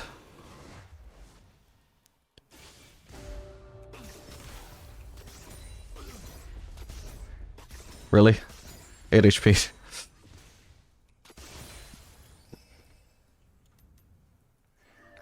The only upset of Qmax is, or the main upside of Qmax is that if you're using Static Shiv, it makes it much less awkward at certain breakpoints to be last hitting.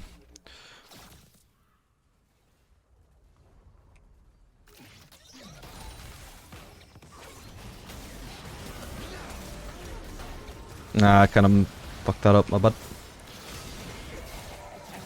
Needed to do that combo in the opposite order. Nice one. Or just massively delay my Q.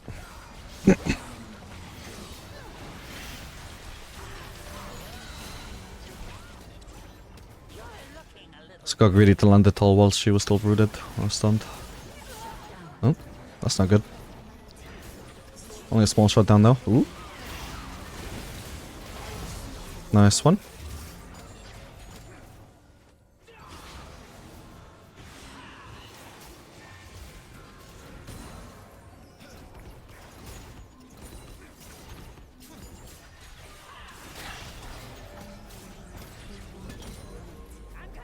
I would like the base soon, but as long as my team is pressuring, then I have to stay. But if they start backing off, like I'm not gonna stay. Like at this point, if we're all backing off, Syndra should back off as well. I'm not gonna stay with Syndra because that would just be me making a mistake with her, right?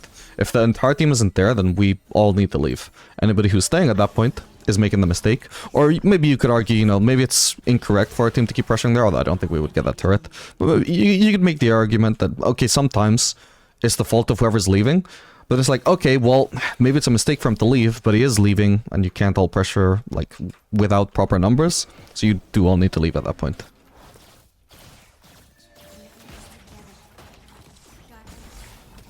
But it's just generally bad idea to be pressuring, like, any point of the map if none of your teammates are either pressuring with you or at least pressuring a different point of the map. I should probably make a video on that topic. That's something I've been thinking about. Pressure points. That's what I would probably call it. It's not really a concept I've seen anybody else talk about, although I'm sure plenty of high-low players understand it. Even if they don't give it a name or vocalize it. But it's basically the idea that you all should be pressuring at the same time. So if it's, for example, Syndra split pushing top lane, okay, I don't have to split push with her, but I should at least be pressuring like mid and not doing something like Raptors. Raptors is not pressuring.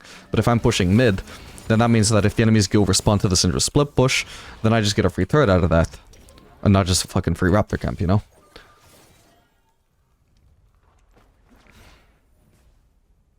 And it's also the idea that, you know, if you're grouped as a team and you're all like pushing all one lane, you can't just have like two people walking off and doing Scuttle Crab or something like that.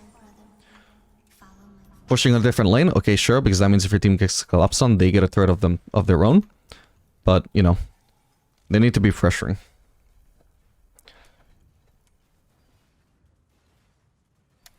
And so, if you are considering pressuring any point of the map, you do also need to consider what your teammates are doing. If they are not in a position of pressure, you need to wait until they are.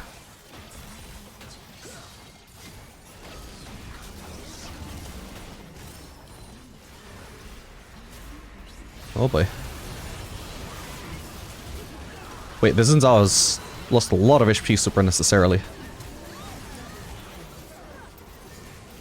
Does Xin Zhao have ult or not? I lost so much HP while I was silenced. Fuck me, and now I'm dead. Oh my god, that's so annoying. Didn't get to cast Q for ages. I was trying to get my Charcoms, but because I couldn't Q, I was just auto-attacking and a... Oh wait, actually, was my Q on cooldown? Maybe that was it. Yeah, that was probably actually my Q being on cooldown, not even the silence. I got silenced afterwards. Yeah, and I got silenced immediately after I could actually Q. Or, you know, once I did Q. Fuck, my bad. Oh, but I did get silenced as well.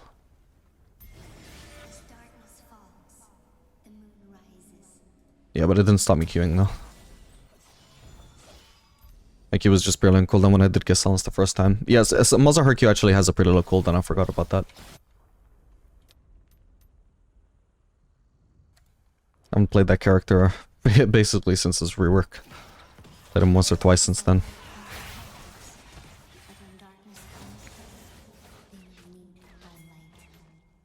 Alright, we should be able to get the Drake.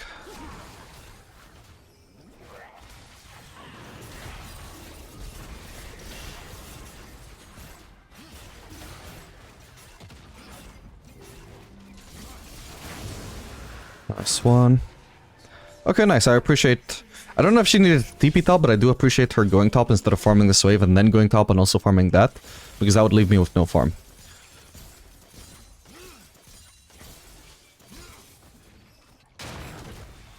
Now we're gonna go top and hope I defend this. Maybe save her life. If I do save her life, that would legally give me the right to steal her CS. It's not a rule I just made up, that's the law. However, it doesn't look like she needs saving. And my team actually pushed there. I should have been with them, to be fair. I actually didn't notice they were gonna push there, but that's fine.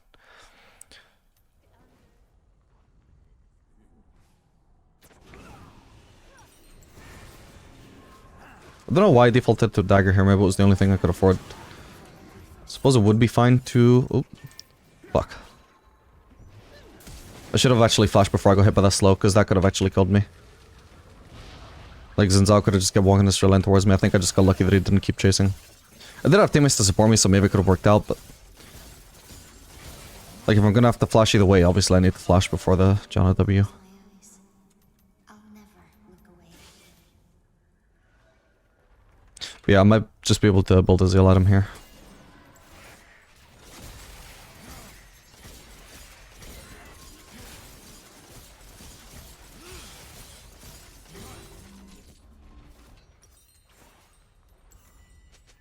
I think Renans would be fine here.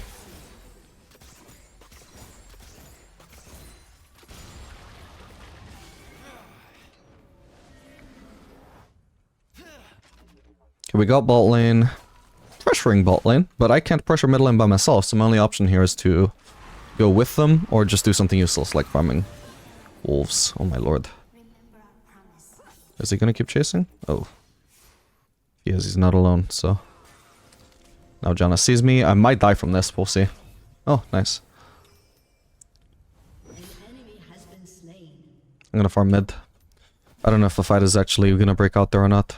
I'd rather just go for the guaranteed farm.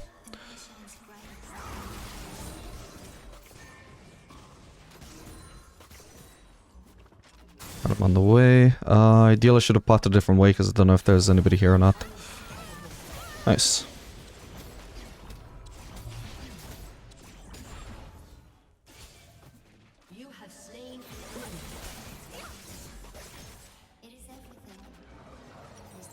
I could maybe do Baron. Now that I have good weapons for doing it, but the jungler is dead. Seems like we'll just push mid though.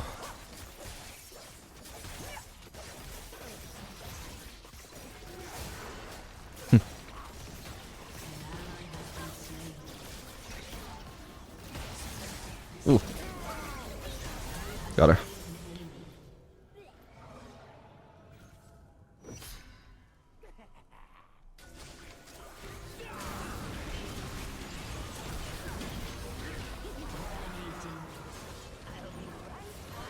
I need to be careful here actually. Janna slow.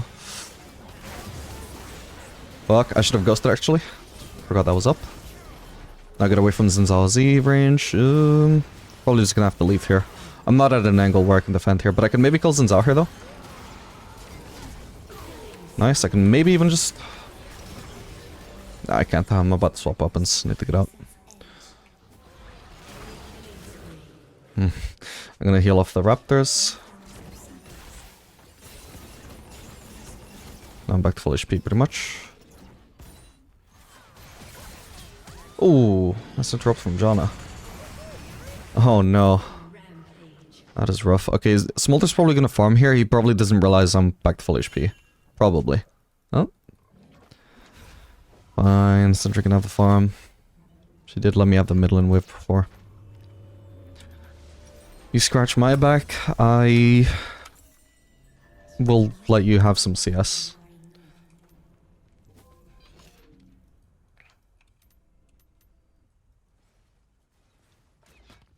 Just to watch my CS actually die to the jungler. This is why we build rune ends though.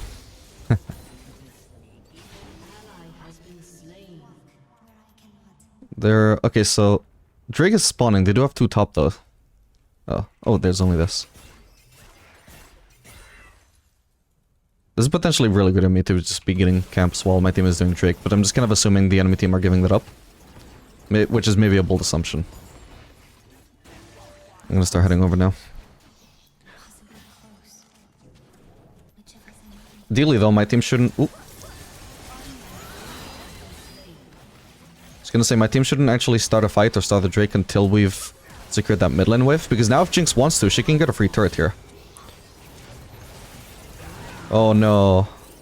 Is there a Malzahar there? No, he's down there apparently. This is just to apply the red buff slow. It's gonna make it slightly easier for my team to catch him. Hopefully this doesn't run out of red. Nice. No. Wait, that is... Okay, nice. Well, that's unlucky about the Malzahar, but... Alright, let's get this Drake. We could also do Baron after when our jungler is up. Maybe. I mean, I've got good weapons for it at least. I always love to... Like, as soon as I have green-white, I just want to start Baron. I don't know if it's good, or if it's actually good to just rush Baron every time you have green-white, or if it's just I'm too addicted to doing this on it. Look, one green-white, or one white turret rotation is all it takes to go Drake. Now with Baron, we can just do the same. But it's gonna take 2 rotations minimum. Oh.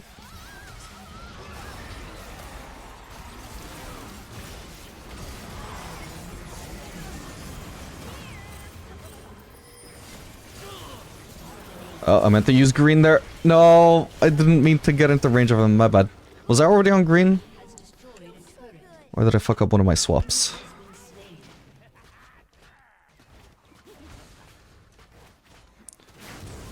I might have been silenced when I tried to do one swap.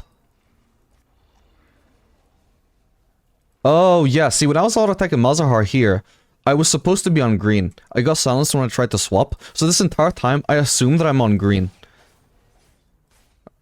And then this happens, and then I swap the white for whatever. Oh, yeah. Oh, I was trying to place a white turret. I was like, I'm sure it should be on cooldown by now. Why can't I place one? So I was like, okay, fuck it. I'll switch back to green, which is actually me swapping to white. Because the entire time I just got the wrong weapon. My bad. Alright, their comp really isn't that tanky. I think maybe I'll just do Bloodthirster here. Don't need Lord Dominic's, I don't think. Oh, ooh, okay, that was lucky. Still dies, but...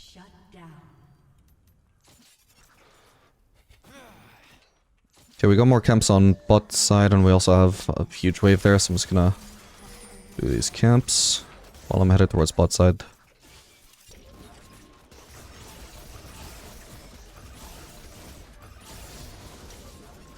I'll leave the Grump.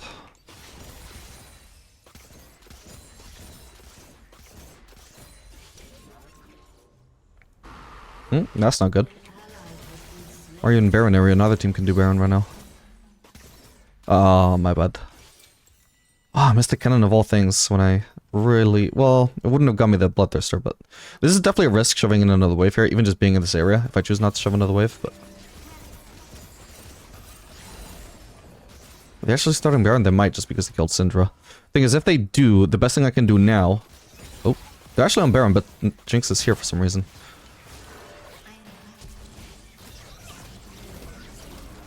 Nice.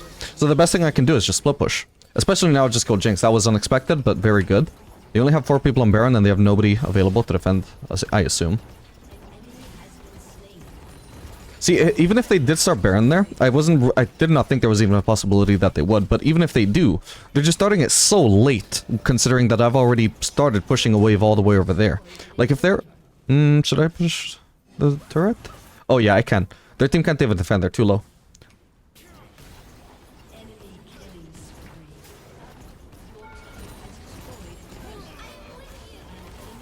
Ah, damn. Okay, that's fine. Cool. Yeah, so if they decided to start the Baron in response to me pushing in that wave over here or whatever, like, I'm already knocking at your doors, man. You can't just start a Baron then. That's basically hoping that I'm gonna make the wrong decision of just starting to move from here to Baron, you know? If I actually, you know, use the fact that I'm at a point of pressure and just pressure bot lane, then I don't need to be at this point of pressure on Baron. It's literally better for me to stay on the one that I'm already on, you know? I already have a response available to their Baron, just by staying bot. To be honest, I think I'd rather have Zeal as a component here. I'll probably end up doing Lord Dominic's, but we'll see. Like, it's not really important for me at the moment, so I'd rather just get some attack speed and crit and mobility. Mainly, I just care about the crit and mobility, but the biggest factor is the crit.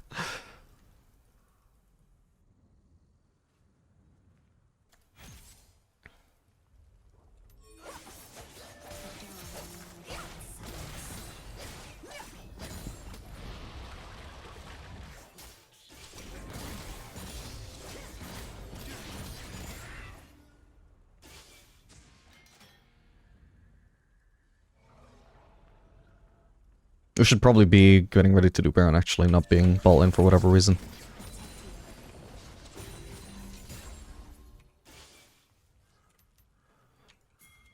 I need to ward there, actually. Can't face check.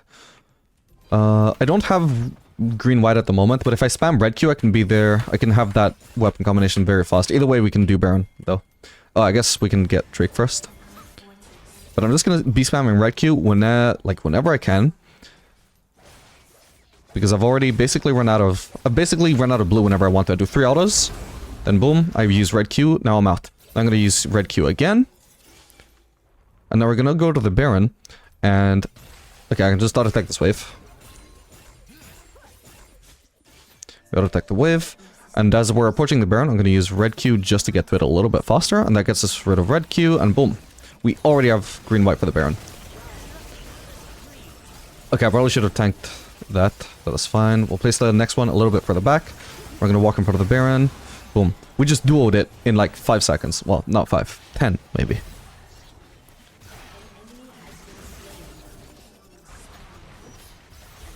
Just helping her a little bit. There we go. Oh, actually, I could have just taken that. I forgot we all get the blue. Like, why the fuck am I trying to give her gold, man? What am I gonna give her next? My balls? We're not married.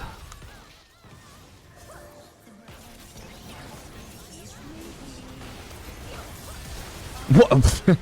Okay, Jinx. It's happened to the best of us. Not me, obviously.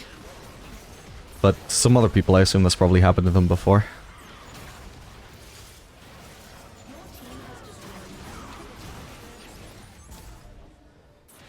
I shouldn't be doing this, my bad.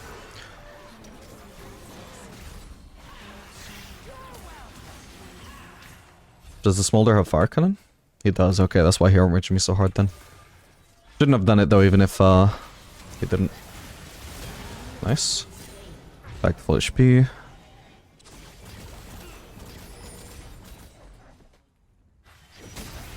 Oh, my bad.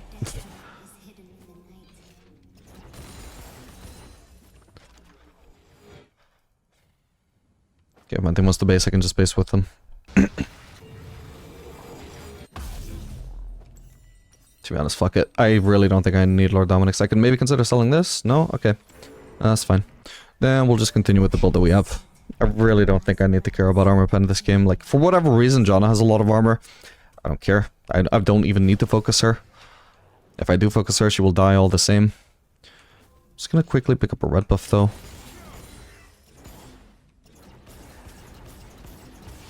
Look at my DPS on the camps. Camps don't actually have armor, do they? Or if they do, I'm sure my lethality probably covers it, so... On the camps, at least, I definitely have more DPS for this build than by doing Lord Dominic's.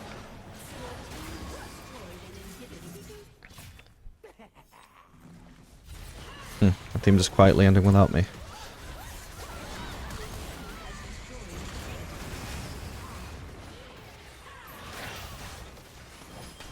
Alright, GG.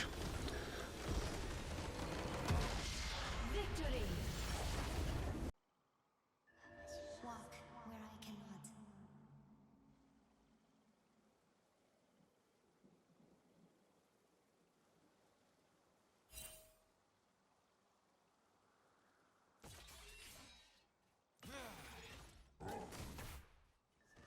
Hear our pleas, Aphelios, who's fated to meet us in the night.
is the only thing.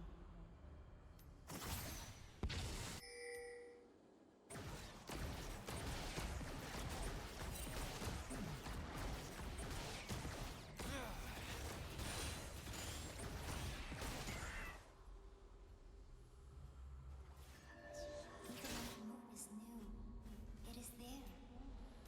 A whisper to the shadows of your soul. I am with you. An ally has been slain.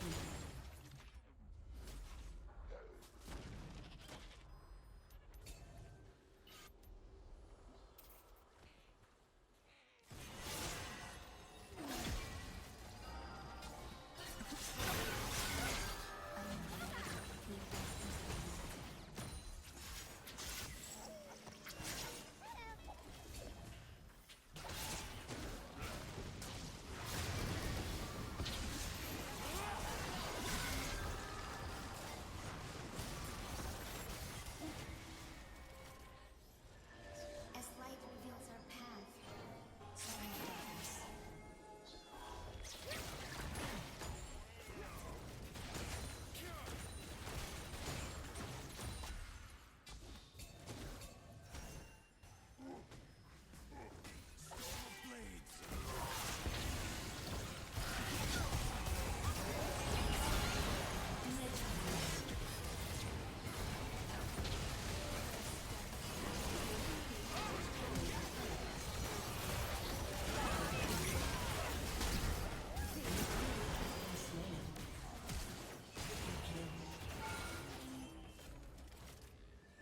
Your team has destroyed an inhibitor.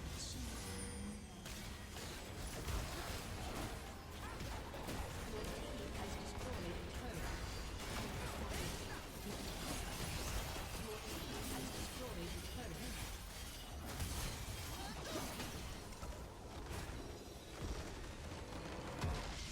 Victory! Spawn.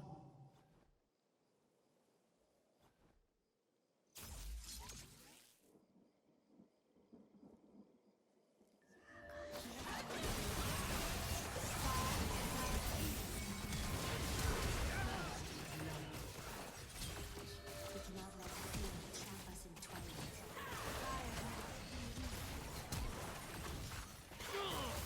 You have been slain. Minions have spawned. An ally has been slain.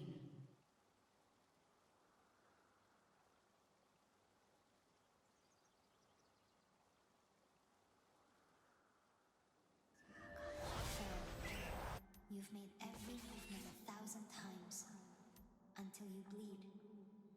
Until you do not have to think.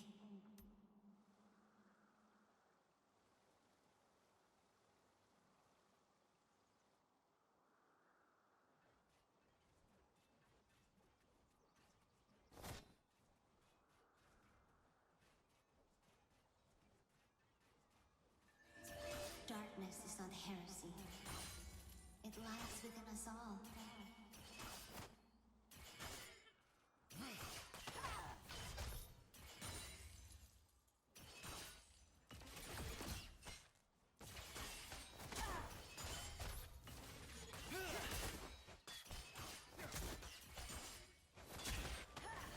This will be your voice. Enemy killing spree.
is the only thing.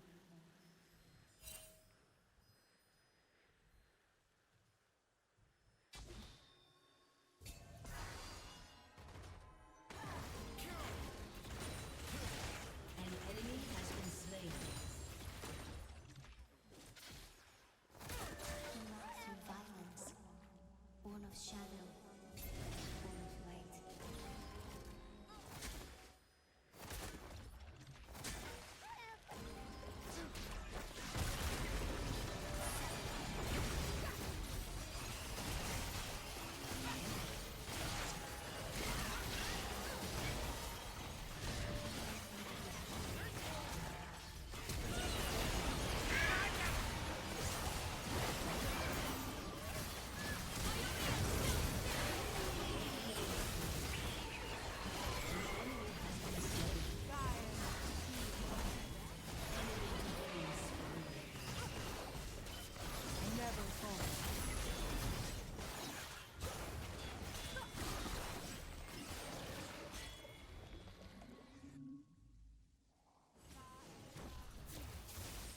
An enemy has been slain.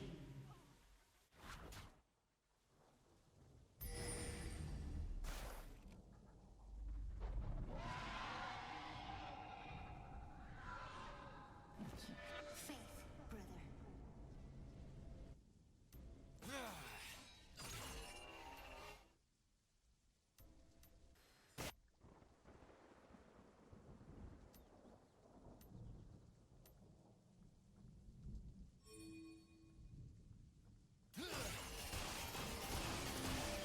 Shines brightest in darkness.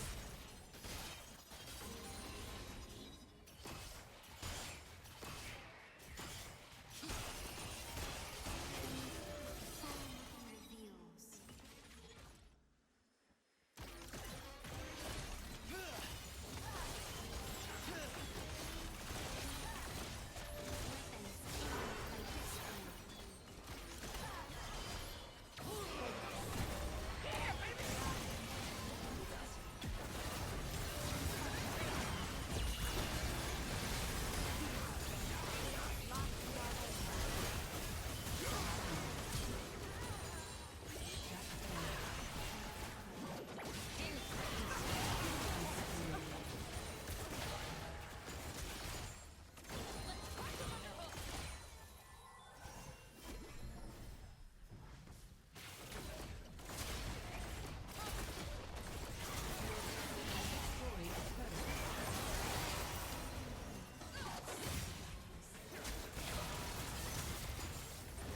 Weapons like this one.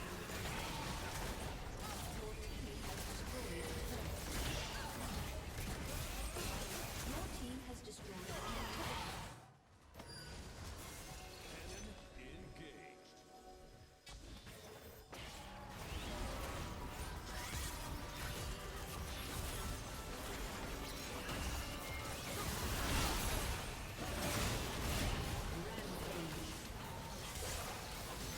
I could learn to trust someone like you.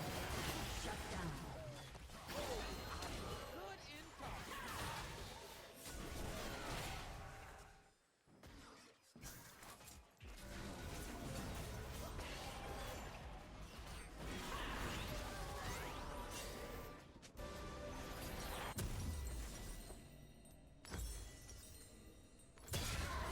As light reveals our path, so will darkness.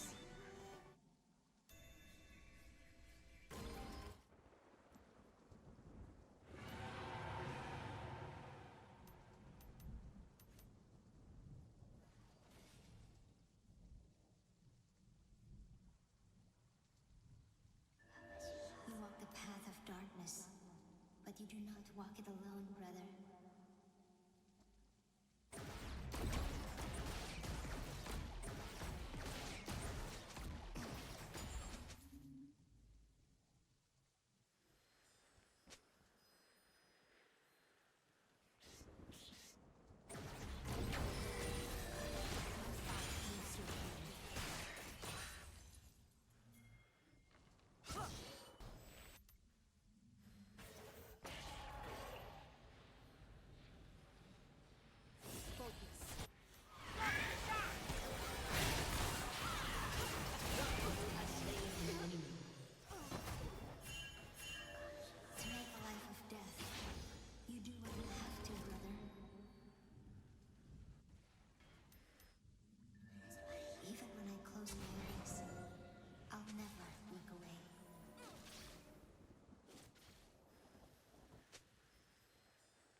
soul. I am with you.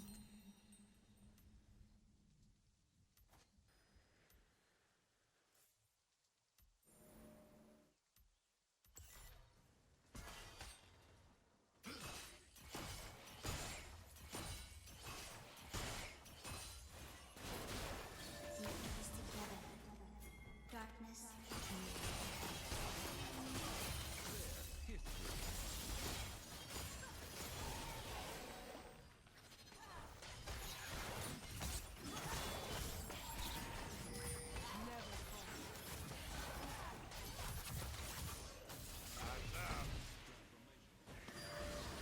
help you when I Rampage.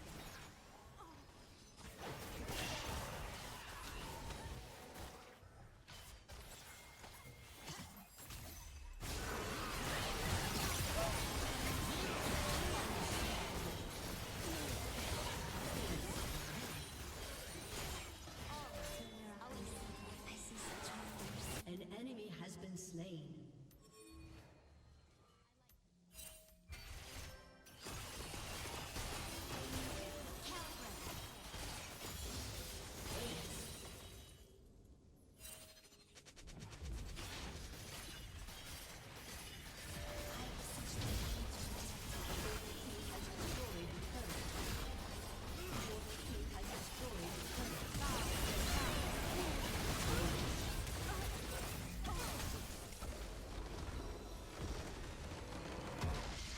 Victory! 30 seconds until minions spawn.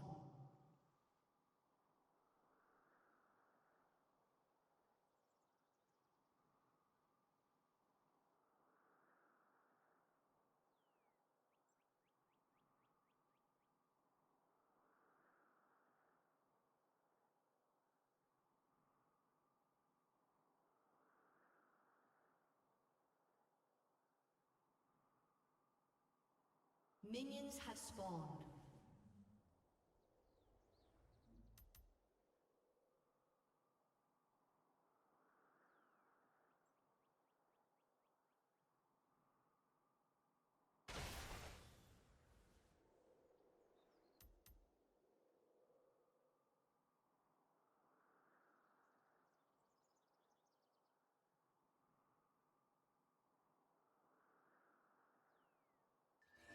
Even when I close my eyes.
has been slain.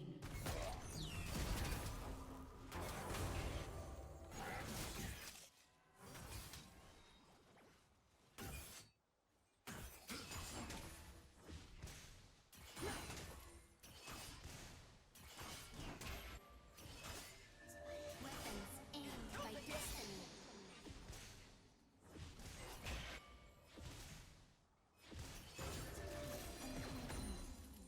An enemy has been slain.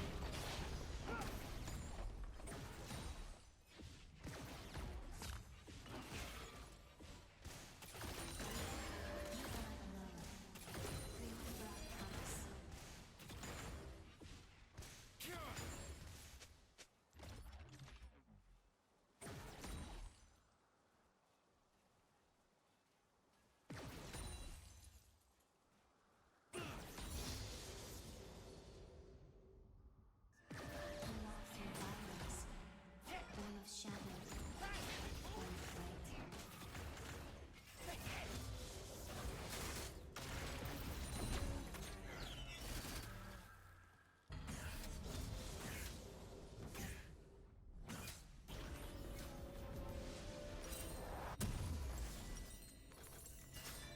The moon shines brightest in darkness.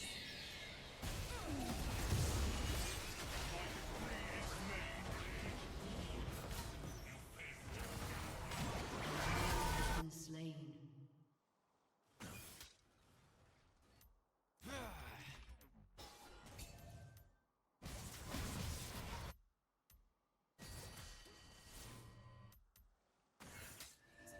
The fortress looms around me. It is everything.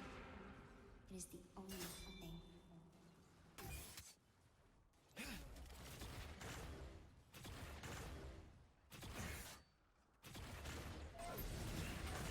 An ally has been slain.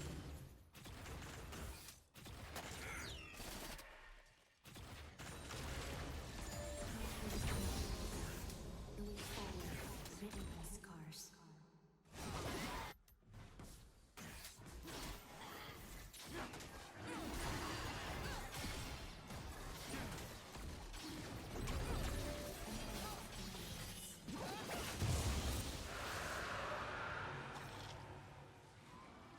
The dawn in silence.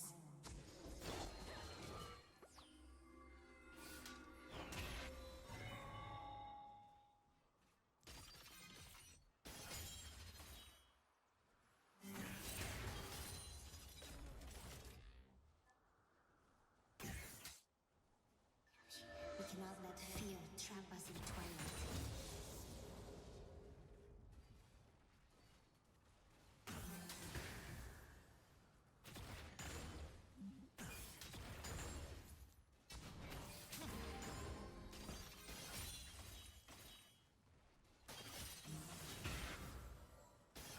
I am never further than a whisper echoing in silence.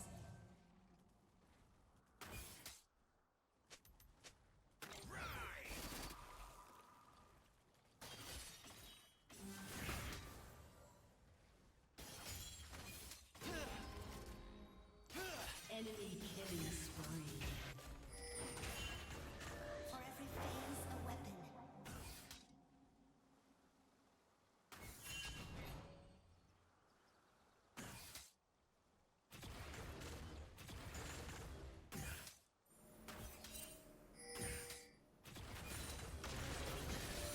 With every slash.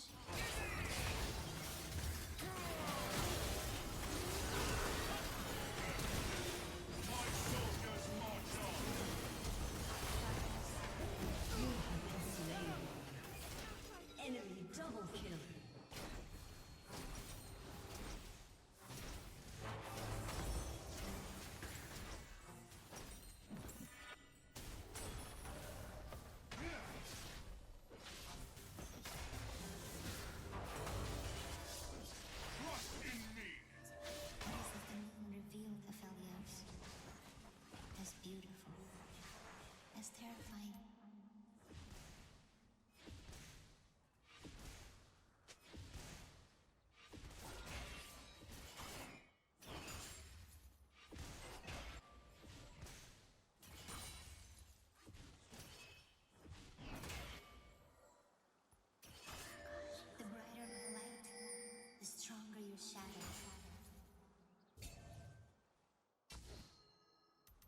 Enemy killing spree.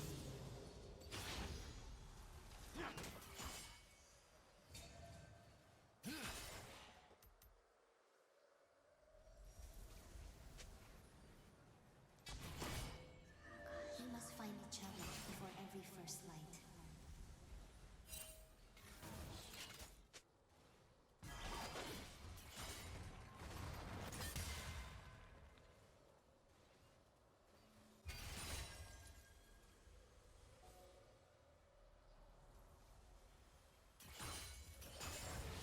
Your fight Your turret has been destroyed.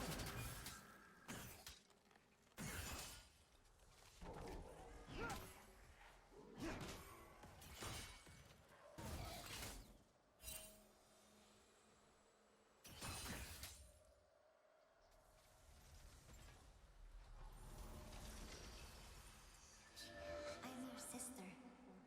I am listening.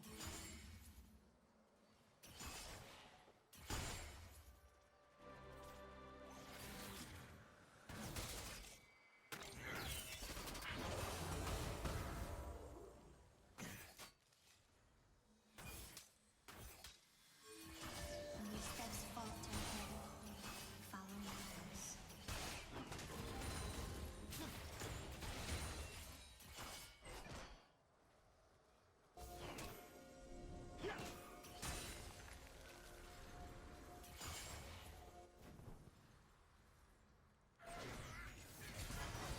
Again and again, I see you reach.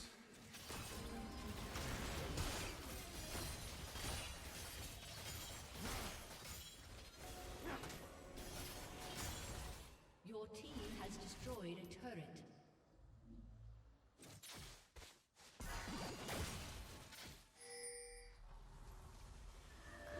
I am with you, shining above.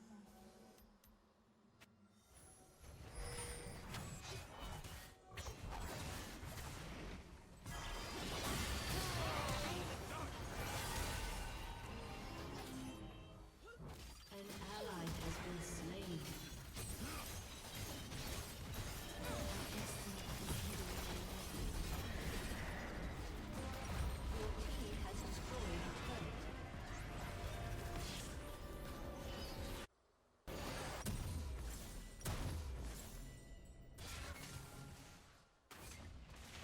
Your turret has been destroyed. I see further through the celestial veil. What we call truth is shadow.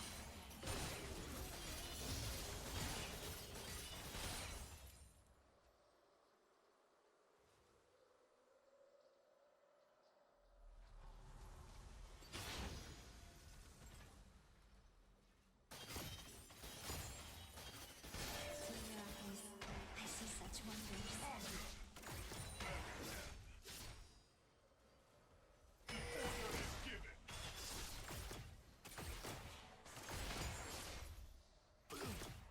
Your turret has been destroyed.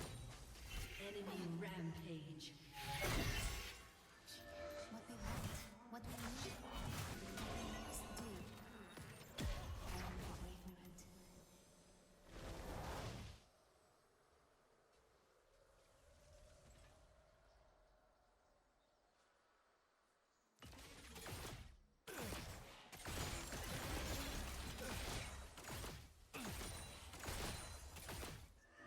I am right. This is what the moon tells me.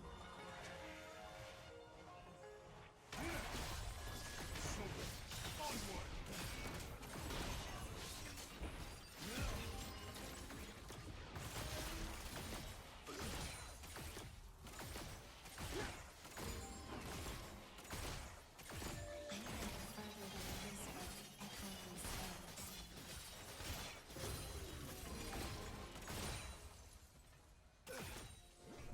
Your team has destroyed a turret.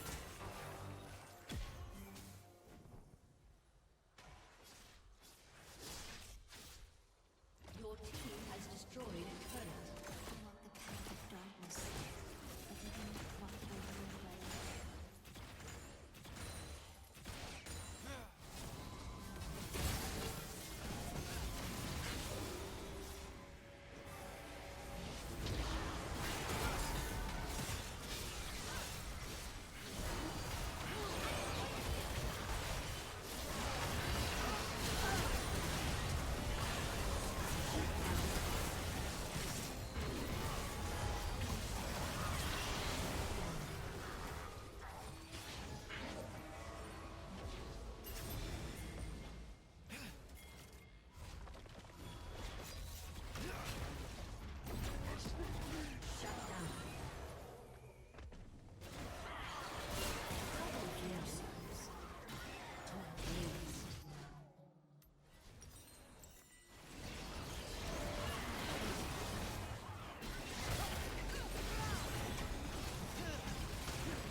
Your team has destroyed a turret.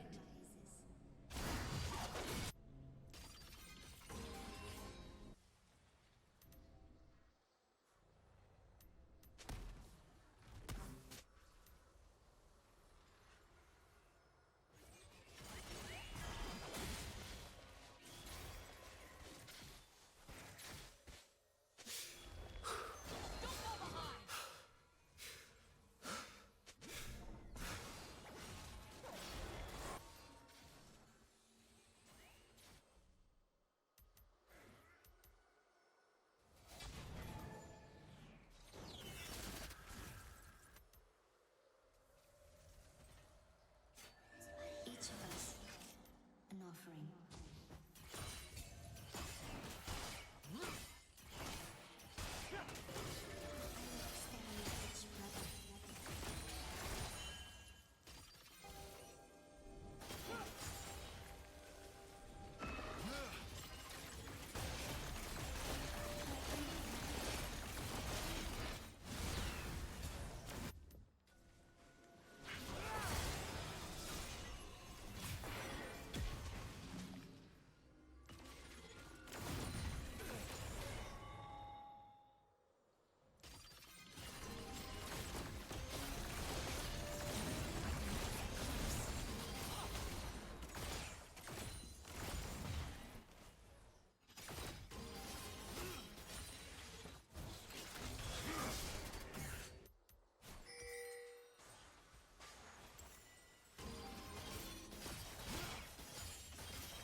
The fortress is quiet. If only you could be here, Fel. Maybe the spells in the air.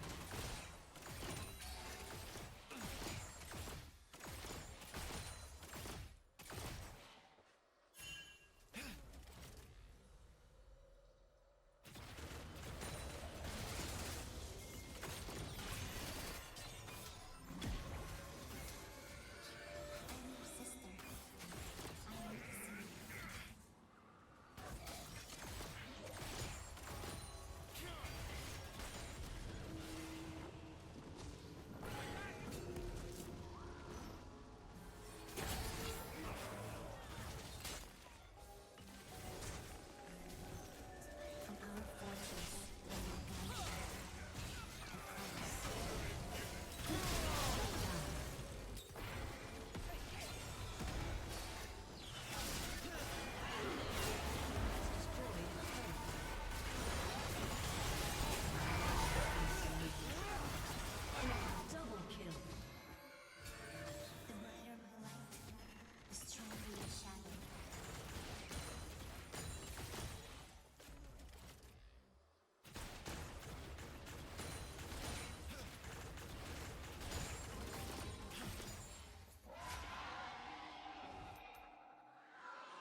Your team has destroyed a turret. Your turret has been destroyed.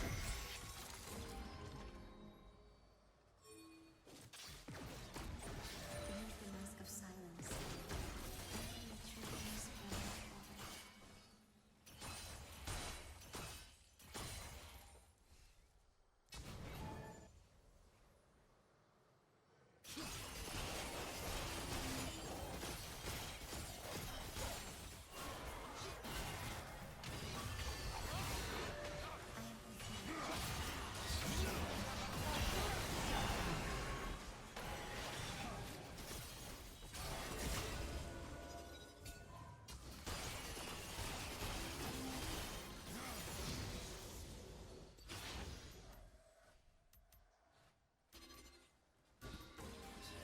Pain makes you numb, but I can still feel, brother. I know the truth. Shut down.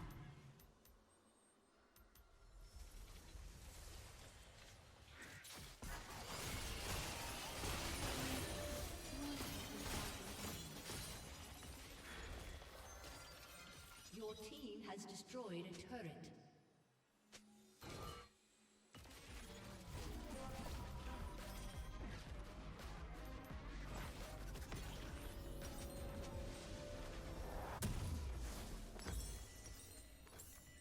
Again and again, I see you reach for me.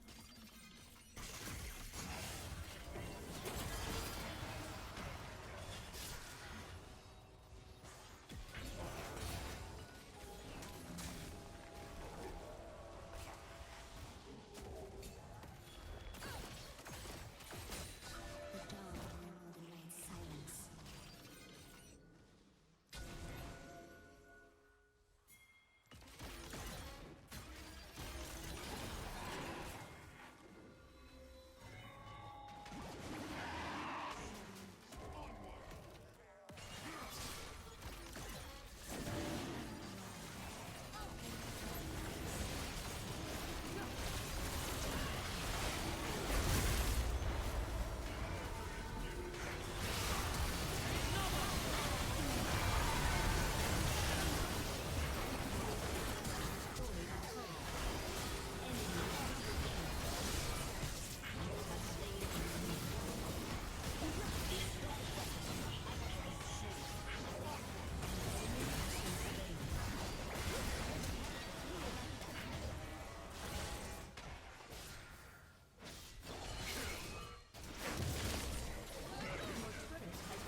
Shut down.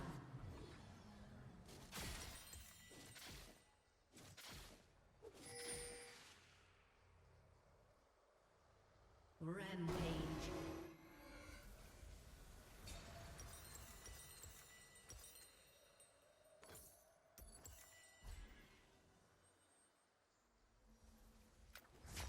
Your team has destroyed a turret. Faith.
The way forward, written in scars.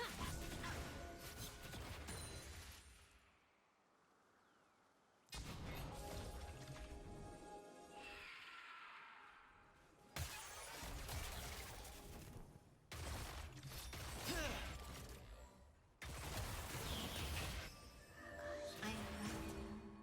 This is what the world has been. In a hurry!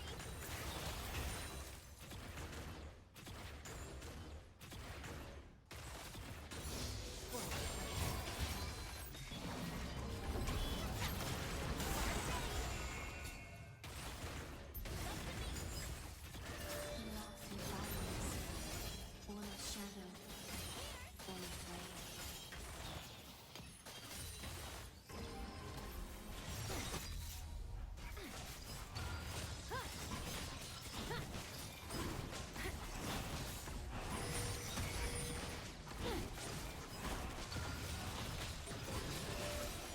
Every slash, resurrection. Walk where I cannot. An enemy has been slain. Conviction and faith.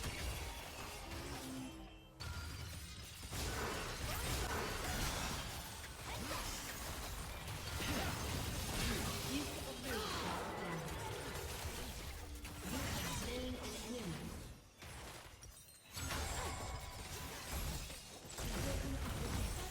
An ally has been slain.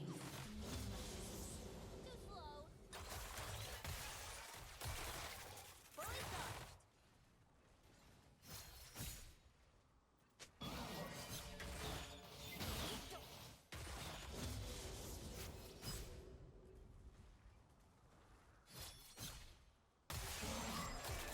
Without pain, we would not be faith. And war would not need us. We would not need each other.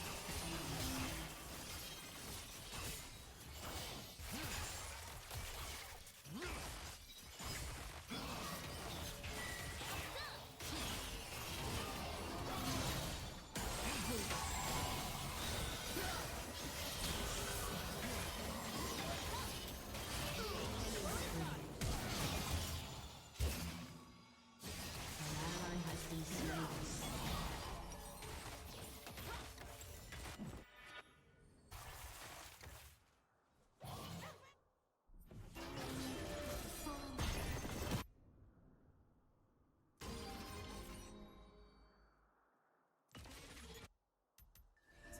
It is as the moon revealed Aphelios. As beautiful. As terrifying.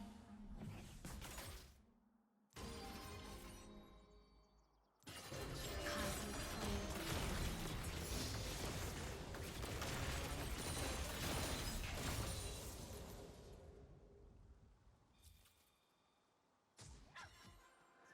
Remember what you have Buzz off.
team has destroyed a turret. You cannot feel the tear running down your cheek. I cannot look away.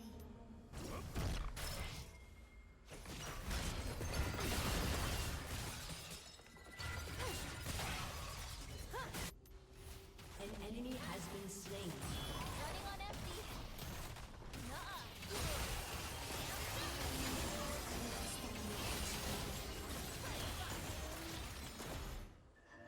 You are the weapon the Lunari need.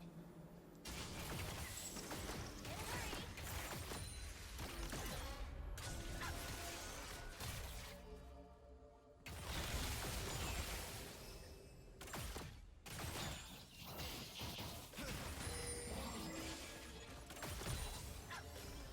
All we ask is for a witness to our sorrow.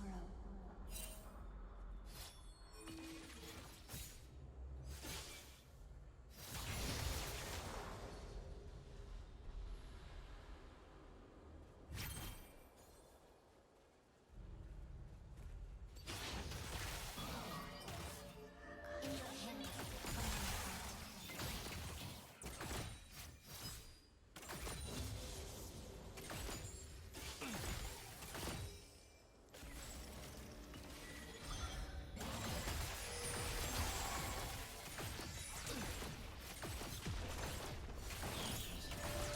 verdict, brother.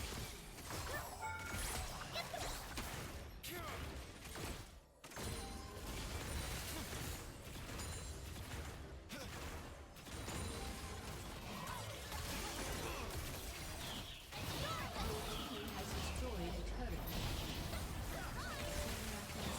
I see such wonders.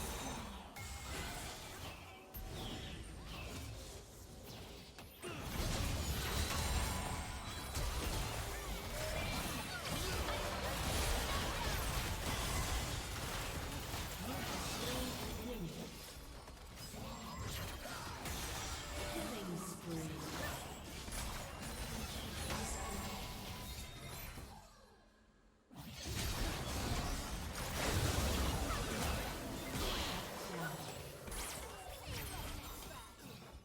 Enemy double kill.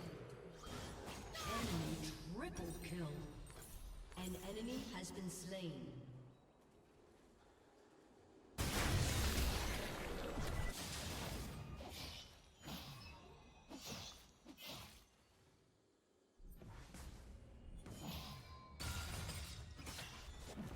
Fate, brother. Your turret has been destroyed.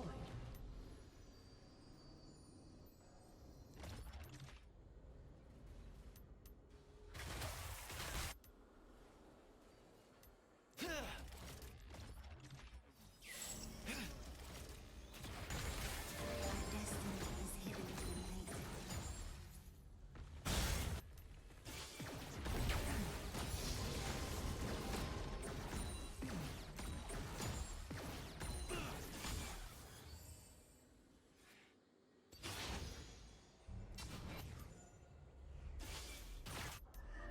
You make death more than death, brother.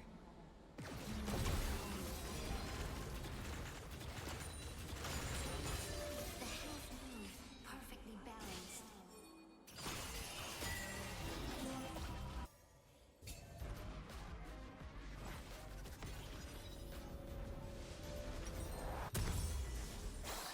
What they want, what they need, what they must do. I envy the ignorant. Woo!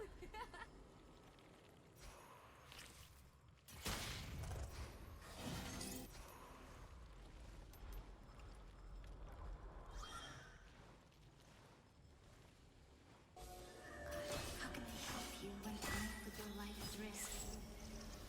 An ally has been slain.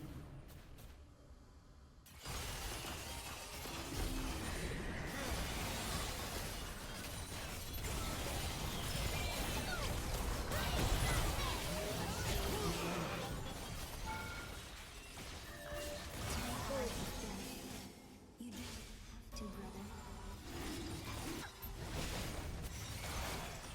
You steadfast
Your turret has been destroyed.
Your inhibitor has been destroyed.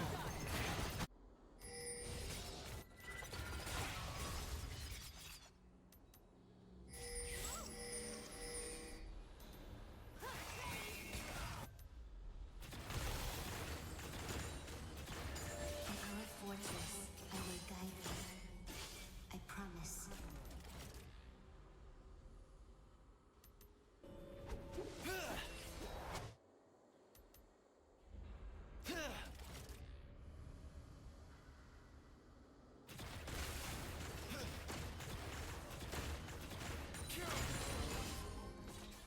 Unlock through violence. Born of shadow. Your team has destroyed a turret.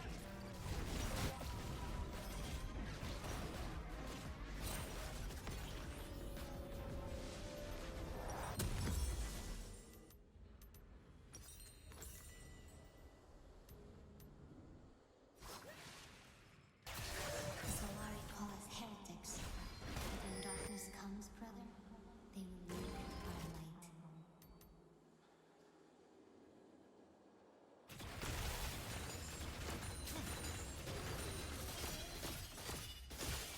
An enemy is unstoppable. Enemy killing spree.